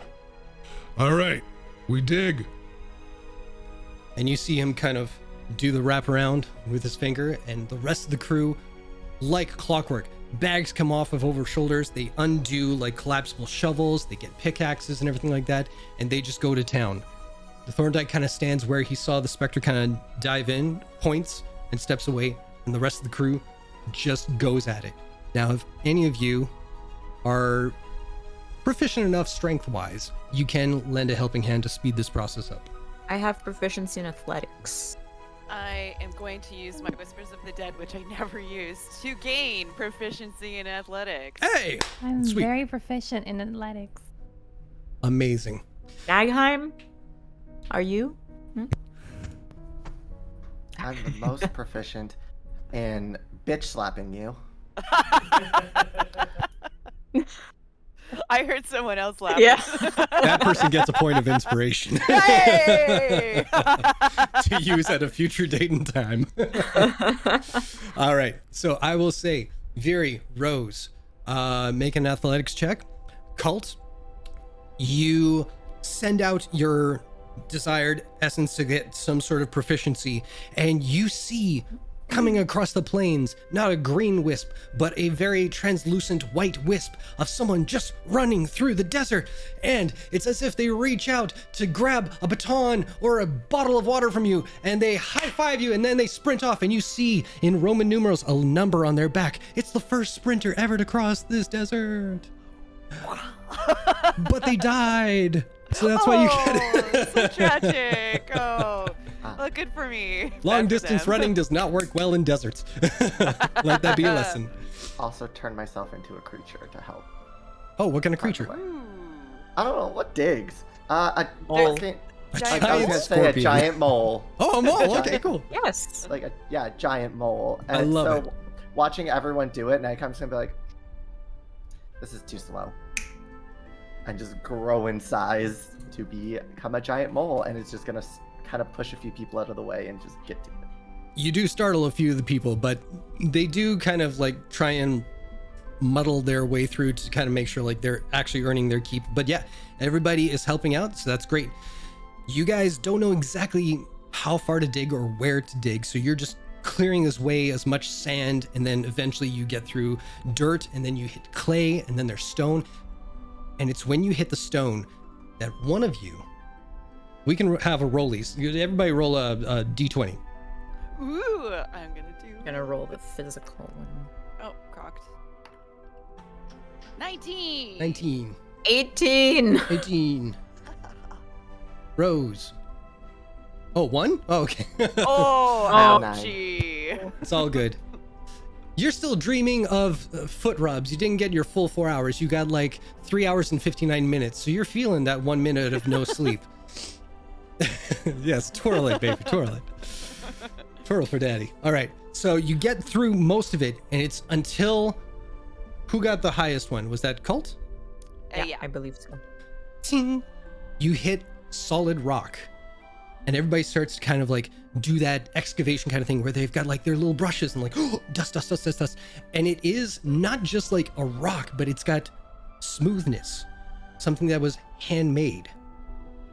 You clear that away and you find another level and another, and it's all smooth steps, stone steps that lead down.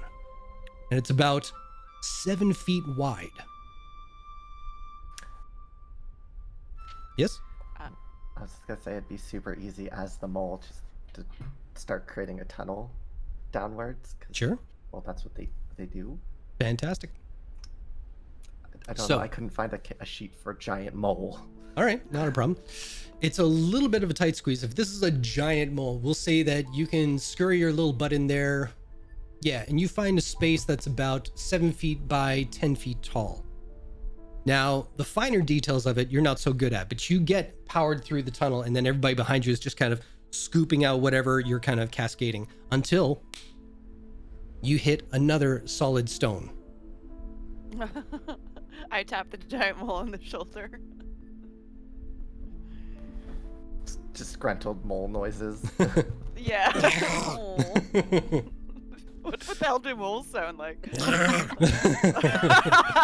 Cannon? My head, no. That's more. Tickle them. Yeah, exactly. I heard myself. I was like, that's not a mole anymore.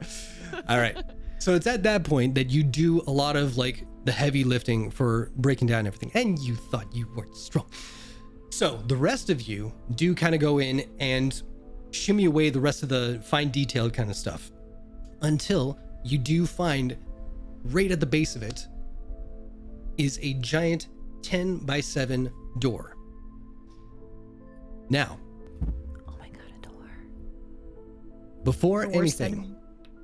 Thorndike kind of calls everybody topside again. Right.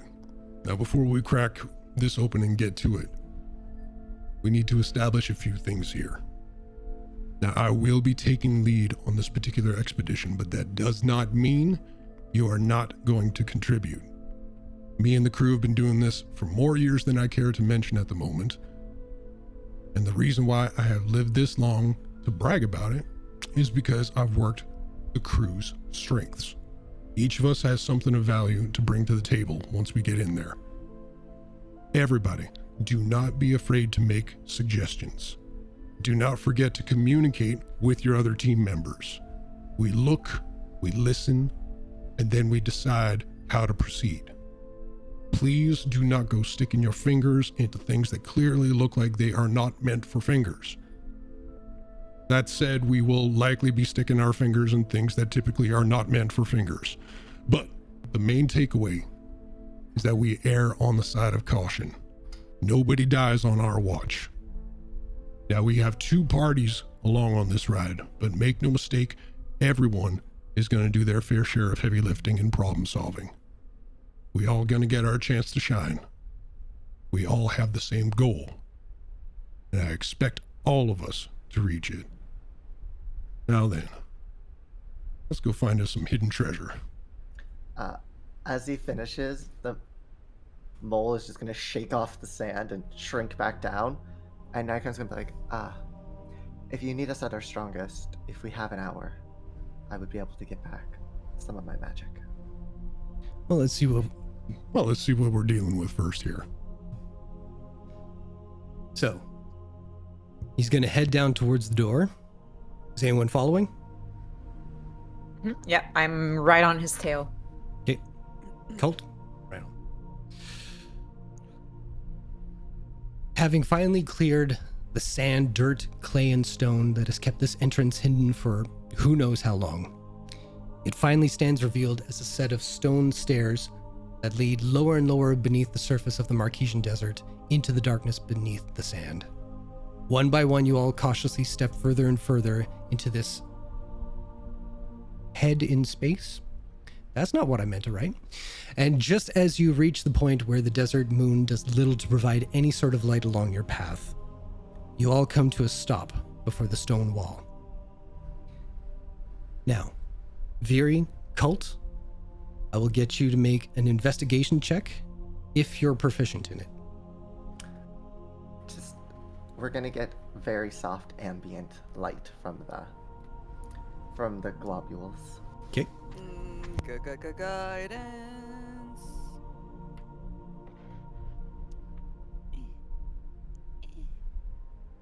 Viri, what'd you get?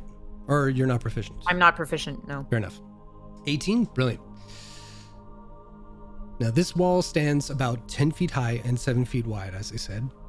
There doesn't seem to be any keyhole or locking mechanism that you can see from this side. You do see that it is not carved away from existing rock, as there's a very thin border that shows a dividing line between the chiseled rock on either side of the stairs and this wall that stands before you.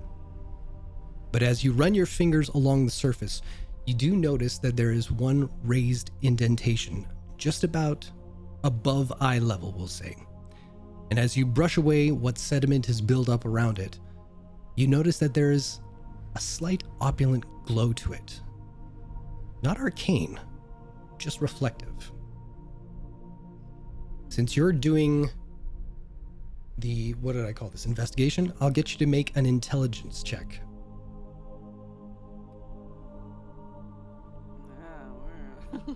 Where's my intelligence? 16. This opalescent stone is like pearl in texture and in color. Different people will name it different things, of course, but it's most commonly referred to as moonstone. Moonstone. And the moon is out currently? It is. Okay, he's sort of on tiptoe looking at it and is like, who knows anything about moonstones? Can I? Everybody can make an intelligence check. Okay. 13. 12. 4. Amazing, It's a Rose. stone You from did the good. moon. Yes.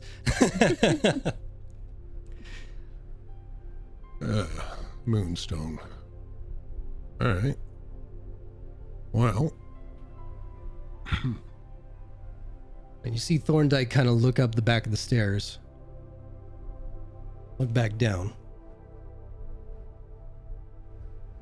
Now, how do you suppose one gets the moonlight down to where moonlight doesn't tread?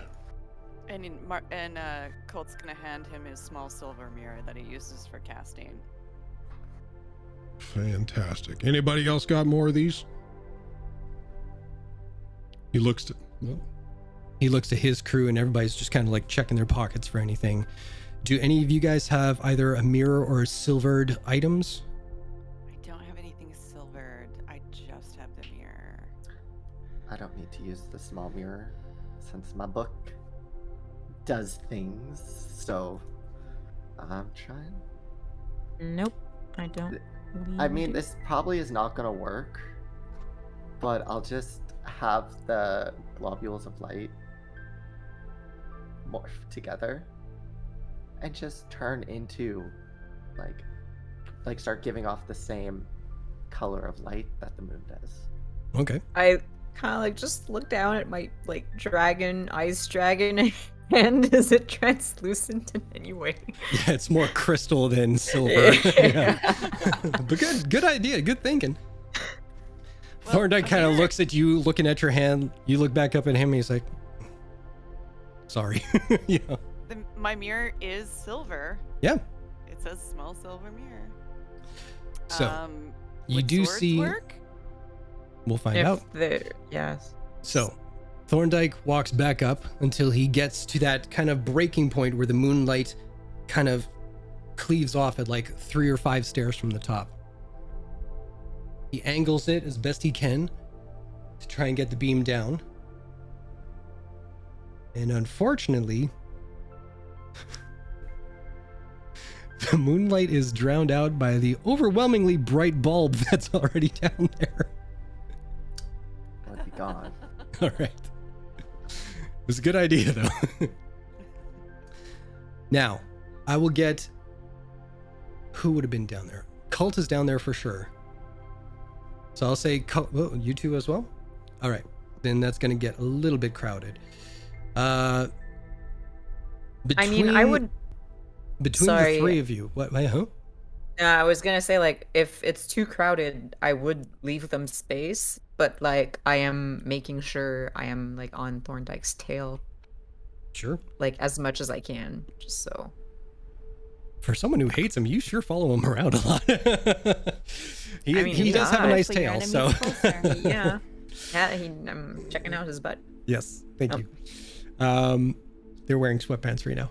So I will say that between the 3 of you, you can each make a perception check, and whoever has the highest is going to take the lead on this.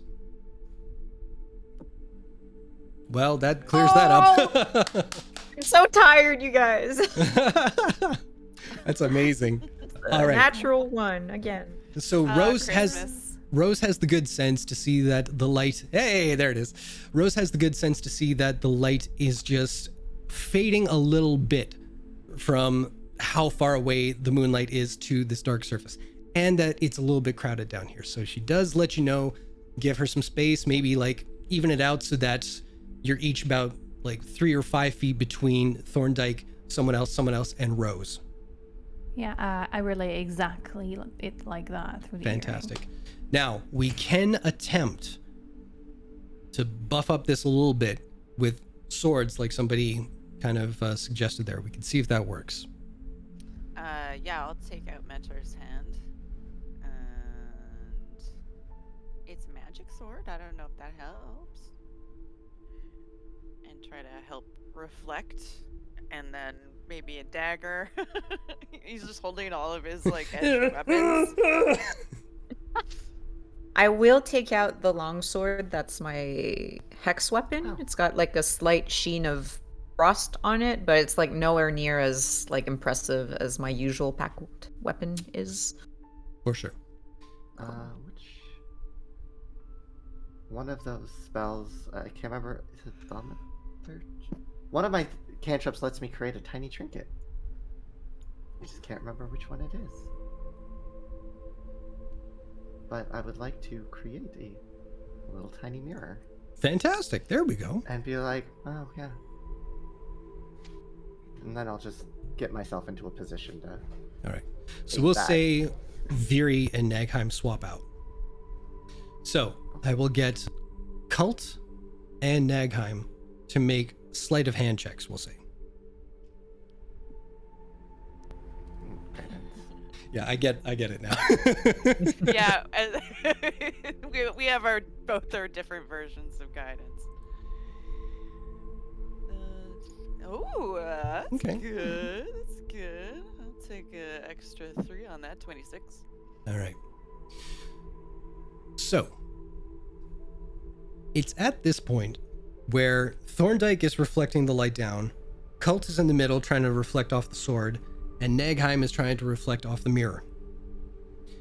And it's Cult trying to work the sword that kind of realizes it, that yours out of all 3 is probably the most blunt and the most kind of faded surface.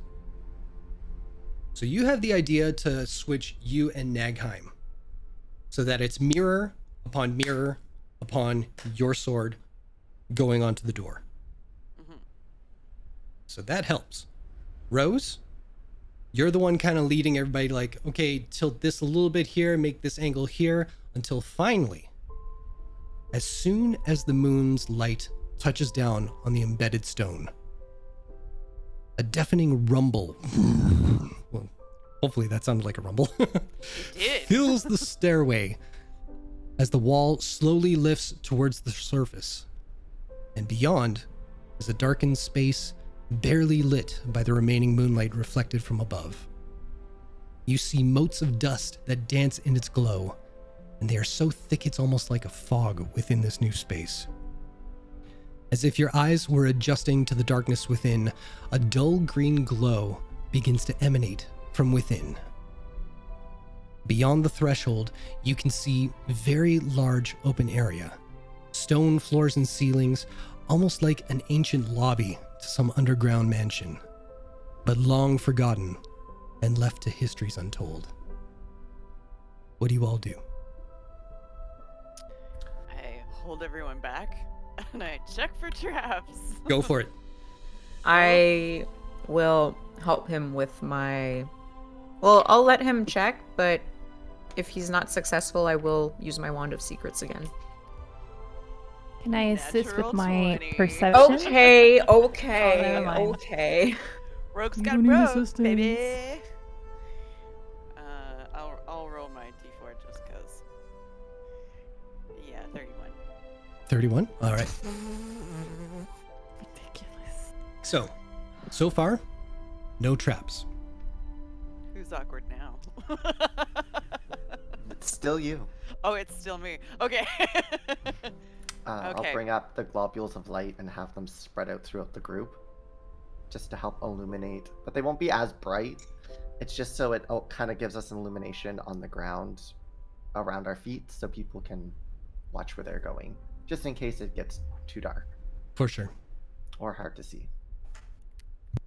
So, seeing that a new opening has presented itself, Thorndyke kind of yells back to the group, All right, we're going to have some of you stay behind. 2 of you start hauling the gear and take down the tents. Get the vehicles over here as well, just in case we need to make some sort of... In case we need to run. Fuck it. You know the drill. All right, you 1, 2, 3, 4, 5. You 6 with me. You 2 stay topside. and the group will lead down with the oddities to this new space. Now, you cannot see where the source of light is coming from. Aside from it emanating from the base of each wall and moving in a wave-like manner, like the heavenly apparitions on a winter's night in the northern parts of TAL'DOREI. But the glow in this space does not evoke the same wonder that the northern lights do.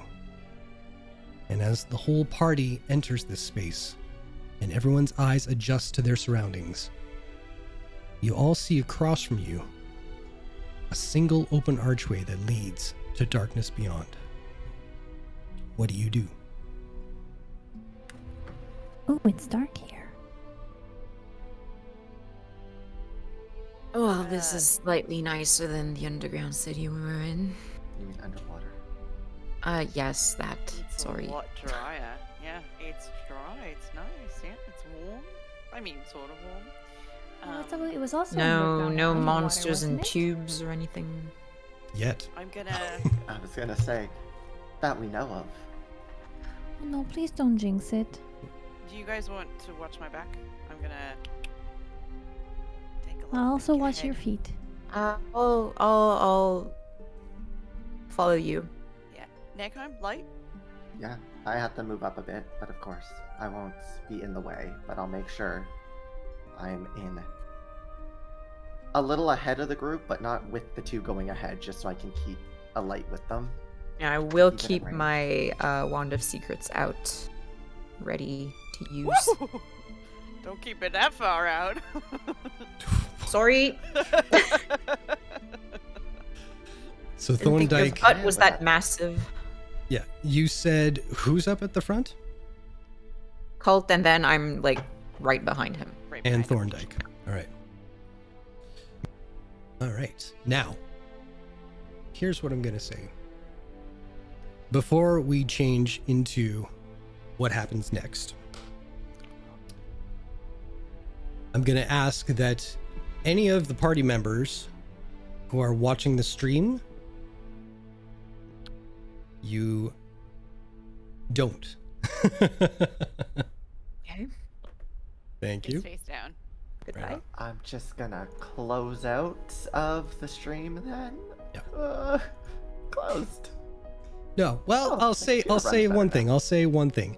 You can look for this one little thing because I do think this is cool. My apologies. Reopen closed tab. Gotta load for 20 happening? years now. Thanks, laptop. This Okay. is stressful. Now, Oh no. Creepy music. so Ooh. as you peer through this new opening corridor, you see that to the right and left are two hallways. But where they go, you're not quite sure. Oh, look at our little token. It's the whole party in one token. Now, from here on out, before I reveal this map to the audience so they get to see, you guys in Roll20 won't be able to see anything until it's revealed to you. So that's why I say, don't cheat. No cheating. Yeah. But for right now, the Oddities and crew in tow have a choice. Do y'all want to go right or left? Whatever we decide, I do want to say, if we find any old books, the love of everything, do not touch them. Allow me to do it. I can read it. Just don't get your grimy hands on them. Chuck, can you ask your magic coin where left or right? Yeah, Chuck, I can. sorry. I don't know who Chuck is. Cult. Chuck. Cult's gonna take out his Timora's coin and then say a little prayer and looks and he goes, heads right, tails left, and flips the coin.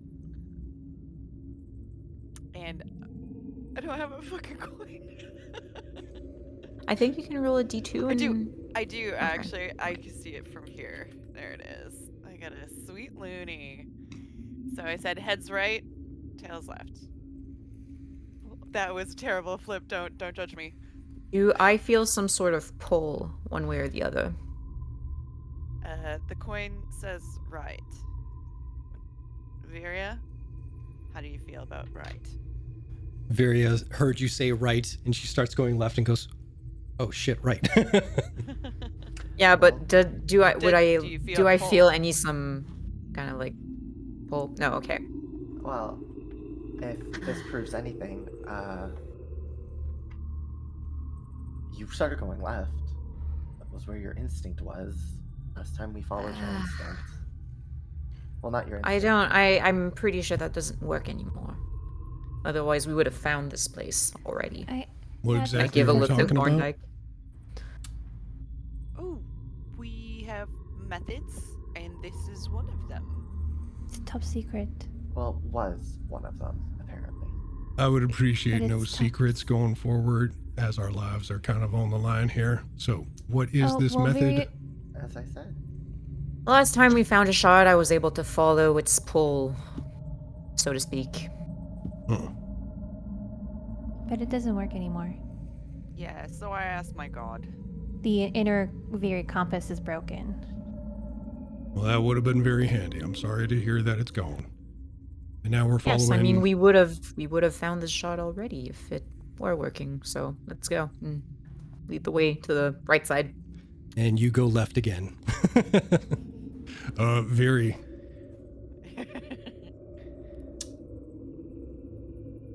Thank Sorry you. for calling you broken. All right. So you head to the right. And if you'd like to move, wait, let me. And select it. Yeah, I know. I It's want to been play some with her time, nice party jeez. token. Oh, no, I can't click on anything. What's going on We here? can't Oh, interact with chat. Someone could be raiding us right now. Oh. We there are go. being rated. Thank you. We are? Oh, wow. I don't know. We're not. We don't we know. are. If we are, thank you. If you are in chat, we love you. We can see you. We do have the Praise. Nora lifeline if some important happens, Nora can come tell That's us. true. That's true. That's true. I just want to be dramatic. All right, try now. Oh, Yes, I can take it. Click on it. Select it. Move it. wonder if I Pop have it. select Pull on it. my- Woo. Okay. Pop it. But can I move it though? Yes, I can. Cool. So we're going right. can I also move it? Oh, Down. are we down? Oh, Oh my See, god, we like can all move it. life It's imitating chaos. art here. listen.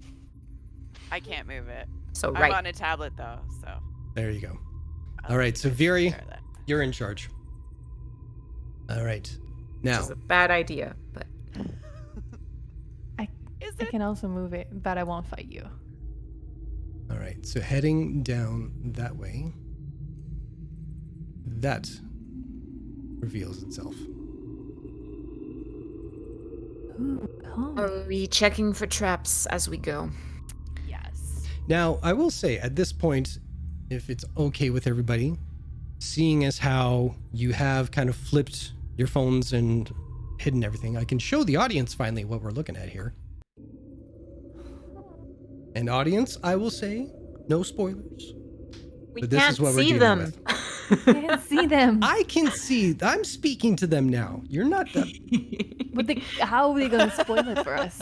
Message They're us. gonna call me? You Oh. want my phone number?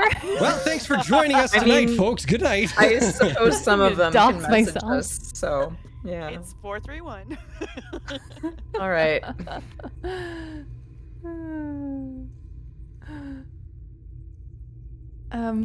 What does it smell like? Good question. It smells like decay. It smells like heavy dust, enough to tickle like the back of your nose and throat that you are trying to hold back sneezing constantly. Someone hasn't cleaned around here in a while. Ugh. You smell that? I pull up some of my tattered clothing over my nose. And if Sticking everyone's back so up right for with that. it, I'll sneak ahead and have a look around that corner. Be careful. I'll keep really close to the ground. Not at like head height, but like at belly button height. And I'll go sneak around that corner if someone wants to. Oh, and I quietly tell Thorndyke what I'm doing because he doesn't Fair have a enough. hearing. So I will say, zoop.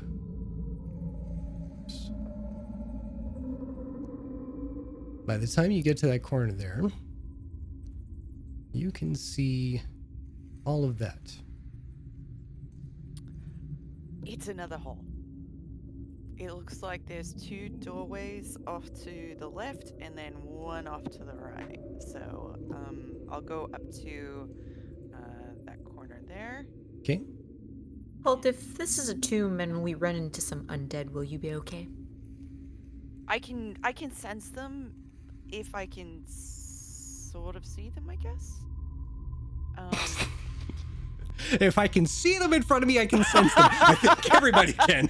I can't remember how it works, but it's like weird. It's like you can. It's yeah. I can know the location of any undead within 60 feet of you that isn't behind total cover and that isn't protected from divination magic until the end of my next turn. I've used it once, so maybe I'll save it till we get into a bit of a wider area. But if I start freaking out, just give me a slap across the face. Rose Easy hits enough. you. Ow, not now. Those hands are so skilled, that even felt good. Sorry, I was just warming up. My TMJ is fixed. Yeah, I'm gonna creep up and take a peek, see if there's nothing at door number 1. I'll take a look at hallway number 2. Okay. Once you get to that first corner there, you see this. Looks like it probably goes in a circle, or not.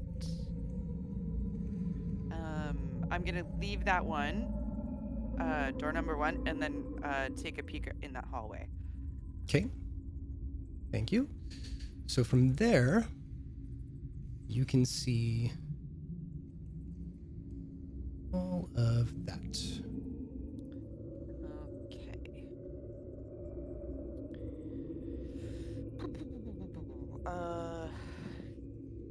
Okay. If Should we, I'm just gonna, like, with a claw, like, mark, like, if I can, just kind of, like, engrave an X into, the wall in front of Yeah. us, just so we can mark the spots we've been.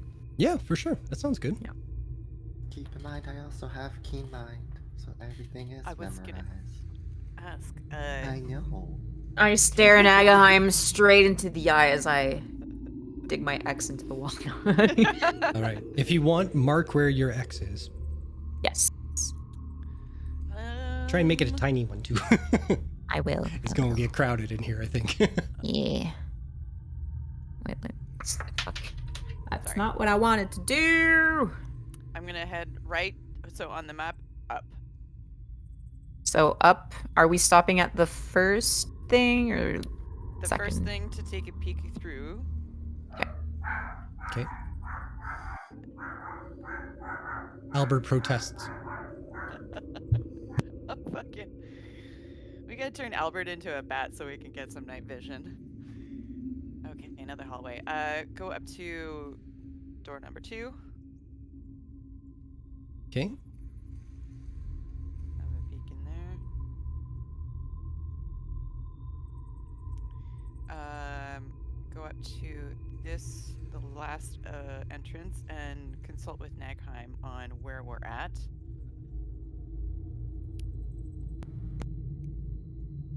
Based on the direction, it looks like we're going in a bit of a circle, I'm assuming. I will assume that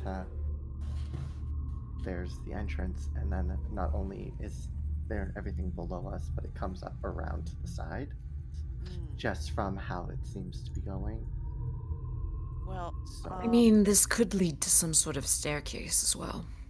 let's double check to I'm make sure sure this there are isn't a multiple maze. levels. And then to here to see what's down there. Okay.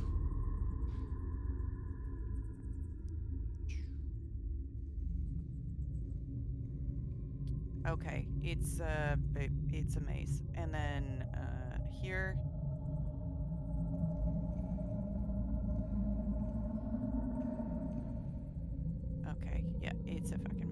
All right. And he takes Viria's hand and just like X, and then drags her over to this spot here. X. So an X here, and then where's the other one? Let me do the X's. Whoever's also drawing, just so it doesn't get too confusing. Yeah. And where was the? Okay, so right in front of us. Yeah, right there. Yeah. And Colt's gonna quickly take a peek just to make sure there's nothing at the end of this little guy here. Okay. So, once you get into that space, at the end of that corridor, you find two skeletons.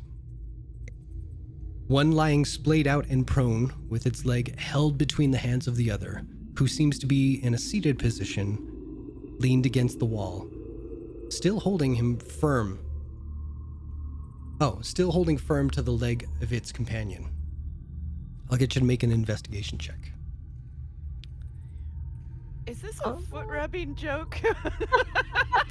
I wrote this before you guys came up with all this stuff. I know. I'm The just timing like, is surreal, man.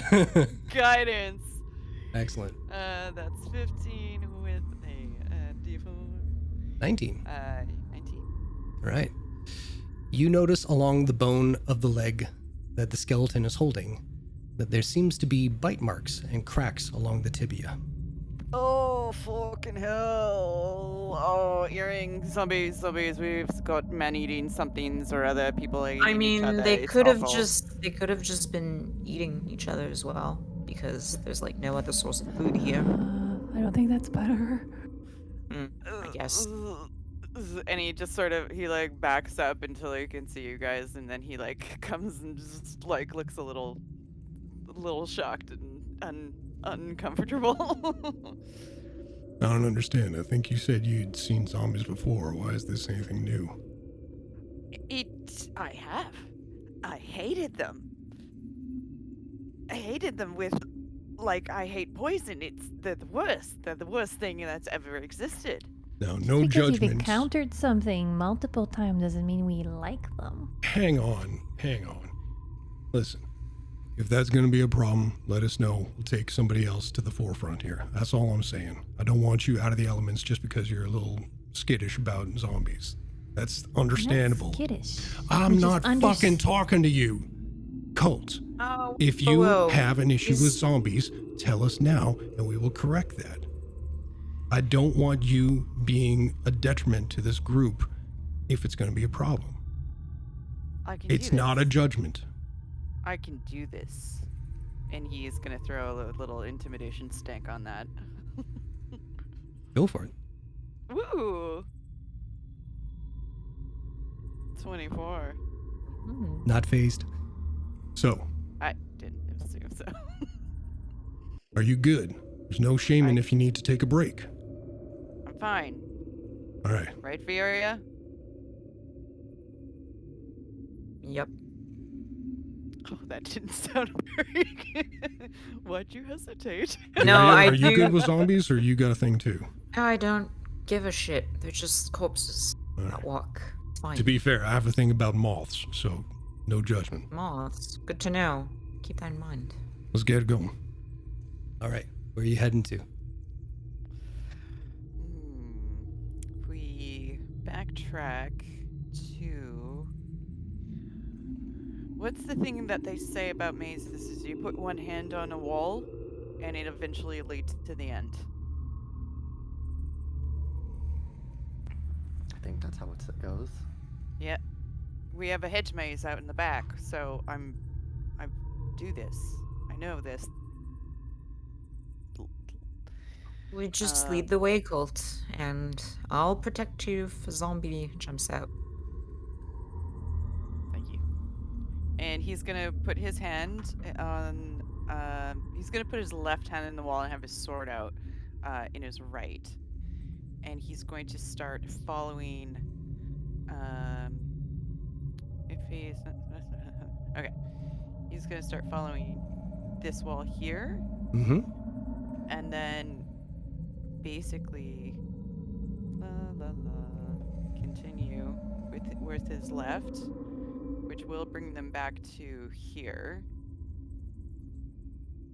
We're going all the way back. If we're gonna follow this plan, you're more than welcome to veto this. No worries. What is the plan? Is with left hand on wall, he's going to just follow the wall, no matter where it takes us. If it takes us into a spiral, it'll eventually take us out of the spiral.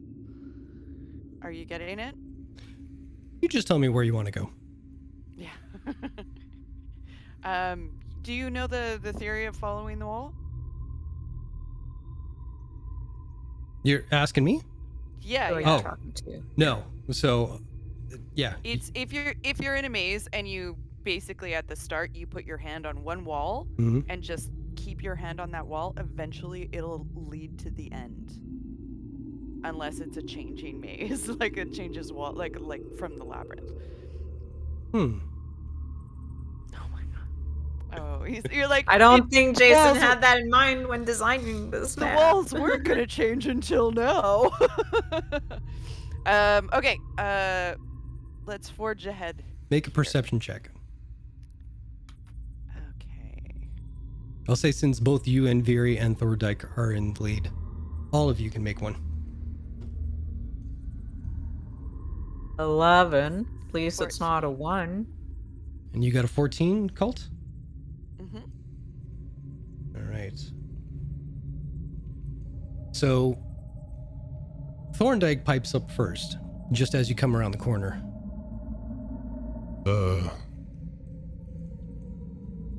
I think the door closed.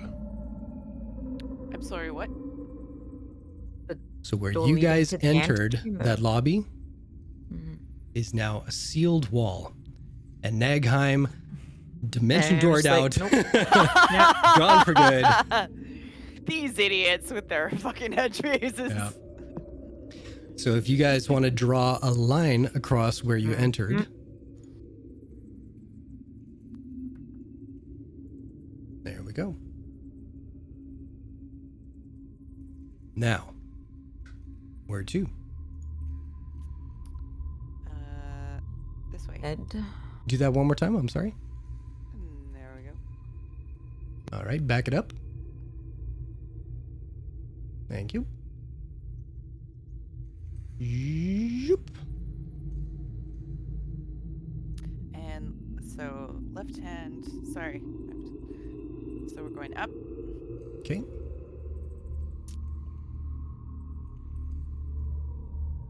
And down and across. Sorry, I have to keep reminding myself which is my left hand. I will also just, while we're moving, keep on doing my little Do your X's. scratches. Mm-hmm. Yep. I would recommend putting Oops. one right here too. Yeah. Want the free hand.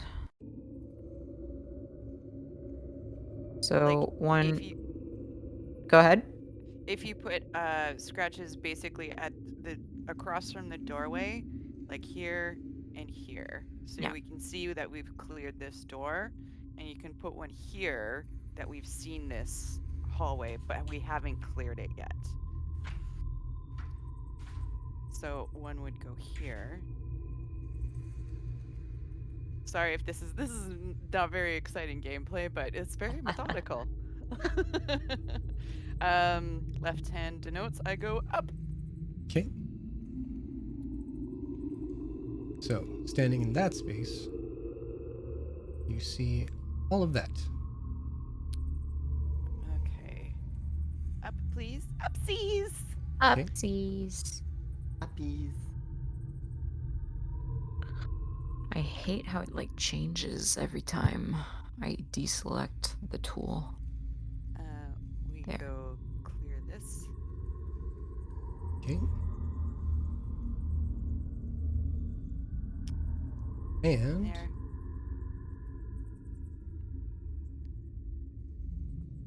Upsies.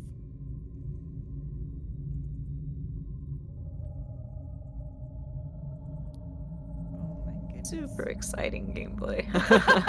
I'm actually like loving it. I think it's more entertaining if you're in it, watching it just going up, down, this, that. But here's the thing: is that the audience sees what's Yeah, coming they up. get to see So they're like, everything. oh. Oh, Yeah. okay, that's great. That's Yeah. good. This I is gonna like be it. fun to rewatch afterwards. Yeah. Yeah. for Might sure. be a Okay. few streams before I say, okay, rewatch it. Just Oh shit! So just be prepared. If we're not out of this encounter, you can't rewatch the streams, guys. All right. Got it. All right. Upsies. All right. So once you're in that corridor, you see all of that. Okay. From there, you see all of that. Okay. There. And So here. there. We're doing it right. Clear that area and then back across. Is your trick working, Colt? I mean, is it? We're clearing it. We're making sure every corner's checked. We're gonna go right across to here. And Like I said, this is by the books, so we're doing fine. Don't you worry. And then okay, so down or up? Okay, down.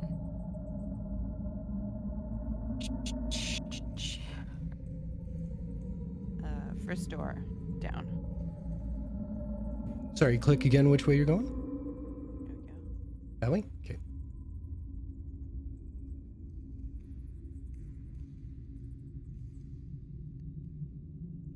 Sorry, I gotta be like super precise with like what I'm highlighting. Absolutely, I get it. All right. Now looking down to the end of this particular corridor, you find a decomposing body. Most of its flesh turned to leather, and its attire withered and frayed with time. It is squatting within the corner of the far wall, with one hand seemingly tangled in what hair is left on its head, and the other dangling off the skin of its cheek that still remains. I will get you to make an investigation check. One looks fresher than previous ones. Does that apply to all of us or just Colt? Just Colt. Okay. Oh, but I have guidance. I assumed that with the hand on the Yeah, head. if it's on the head, well, a 10. That's all you see. Yeah, fuck it. Let's luck this shit. Where's my luck? There we go.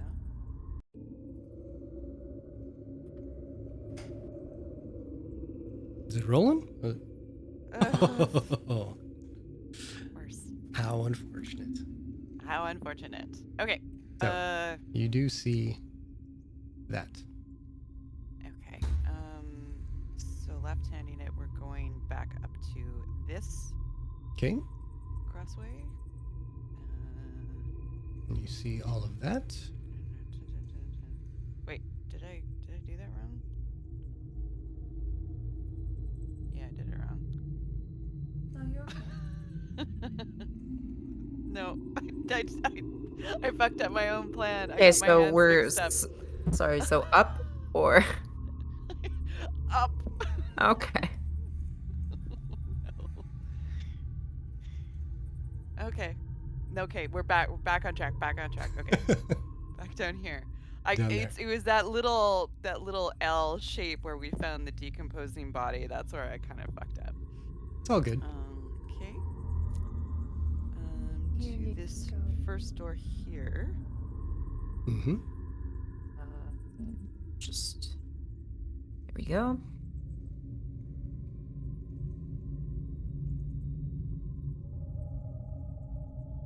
There we are. So tense. Yeah. let me just mark the wall over here. And there. I want to include more, but it's like I can't spoil anything at the same time. So down. If anybody has any jokes to entertain, by all means. Well, don't direct me to shut up, so I'm not saying anything. Oops. Come here, you. There we go. Okay, down. so that's cleared down. Nightheim does have their book out and quill, and is just drawing out the maze as we go. Oh, Just this on is one a of the dead blank end. pages. Okay, so we're back. We're to here now. Okay. There we go. Yeah. All right. Now then. Let me see here.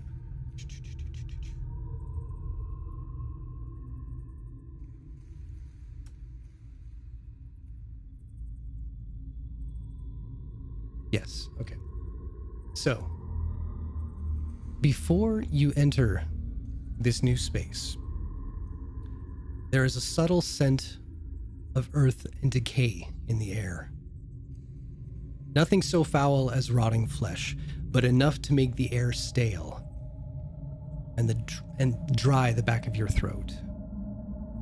Walking through the doorway, you are surrounded by the most macabre interior. Within this space, you see it looks to be an auditorium of sorts. Chairs have been laid out for an audience facing the back of this room. The dust is so thick within the interior that your eyes begin to water and burn. Looking around the interior, you can see a massive chandelier hanging from high above. Candelabras line each of the walls at intervals of 5 feet. The red velvet carpet that leads down the center aisle towards the far end of this space is pocked with holes and discolored with mold.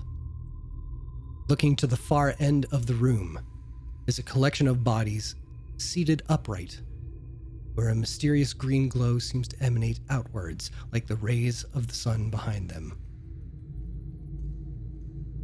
Anyone who has entered the room can make an investigation check.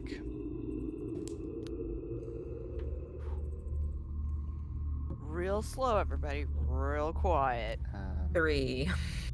Oh. Oh no. Dirty 20. Beautiful. 14 plus 16 total. Excellent. Now, allowing your eyes to adjust enough that your vision is less blurred, you can take in details of everything surrounding you.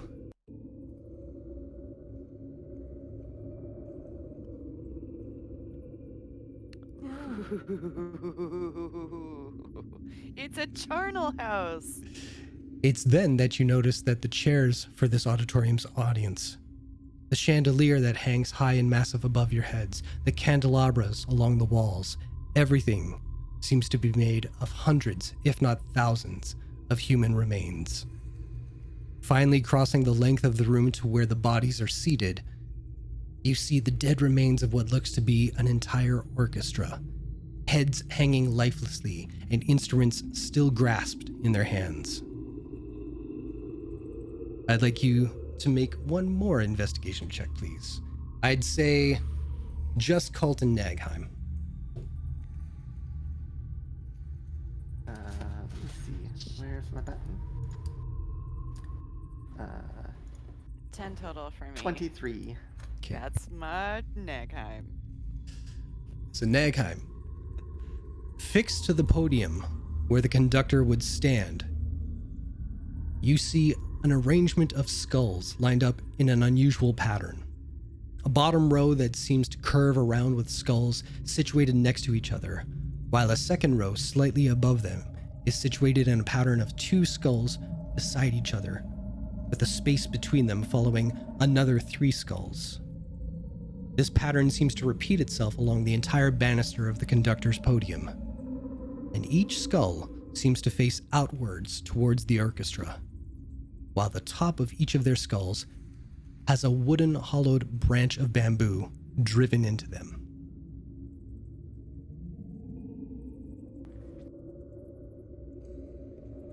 Detect magic.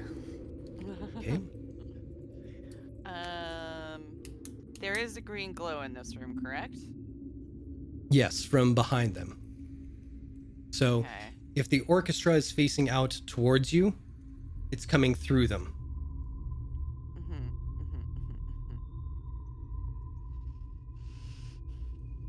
Does Nagheim get anything off of their detect magic? When they detect magic, the door seals everybody in. Ah! And that's where we're going to pick it up next week. No! No, me. Jesus. And this skeleton church is in the Czechoslovakia, I believe. Yeah, I went there. Oh, so cool! Yeah. That's cool. Beautiful, beautiful. We're nerds. Yeah. We're dark nerds. All right, everybody, thank you very much for hanging out tonight. Hope you enjoyed it. We're going to be back here next week, same time, same channel, as always.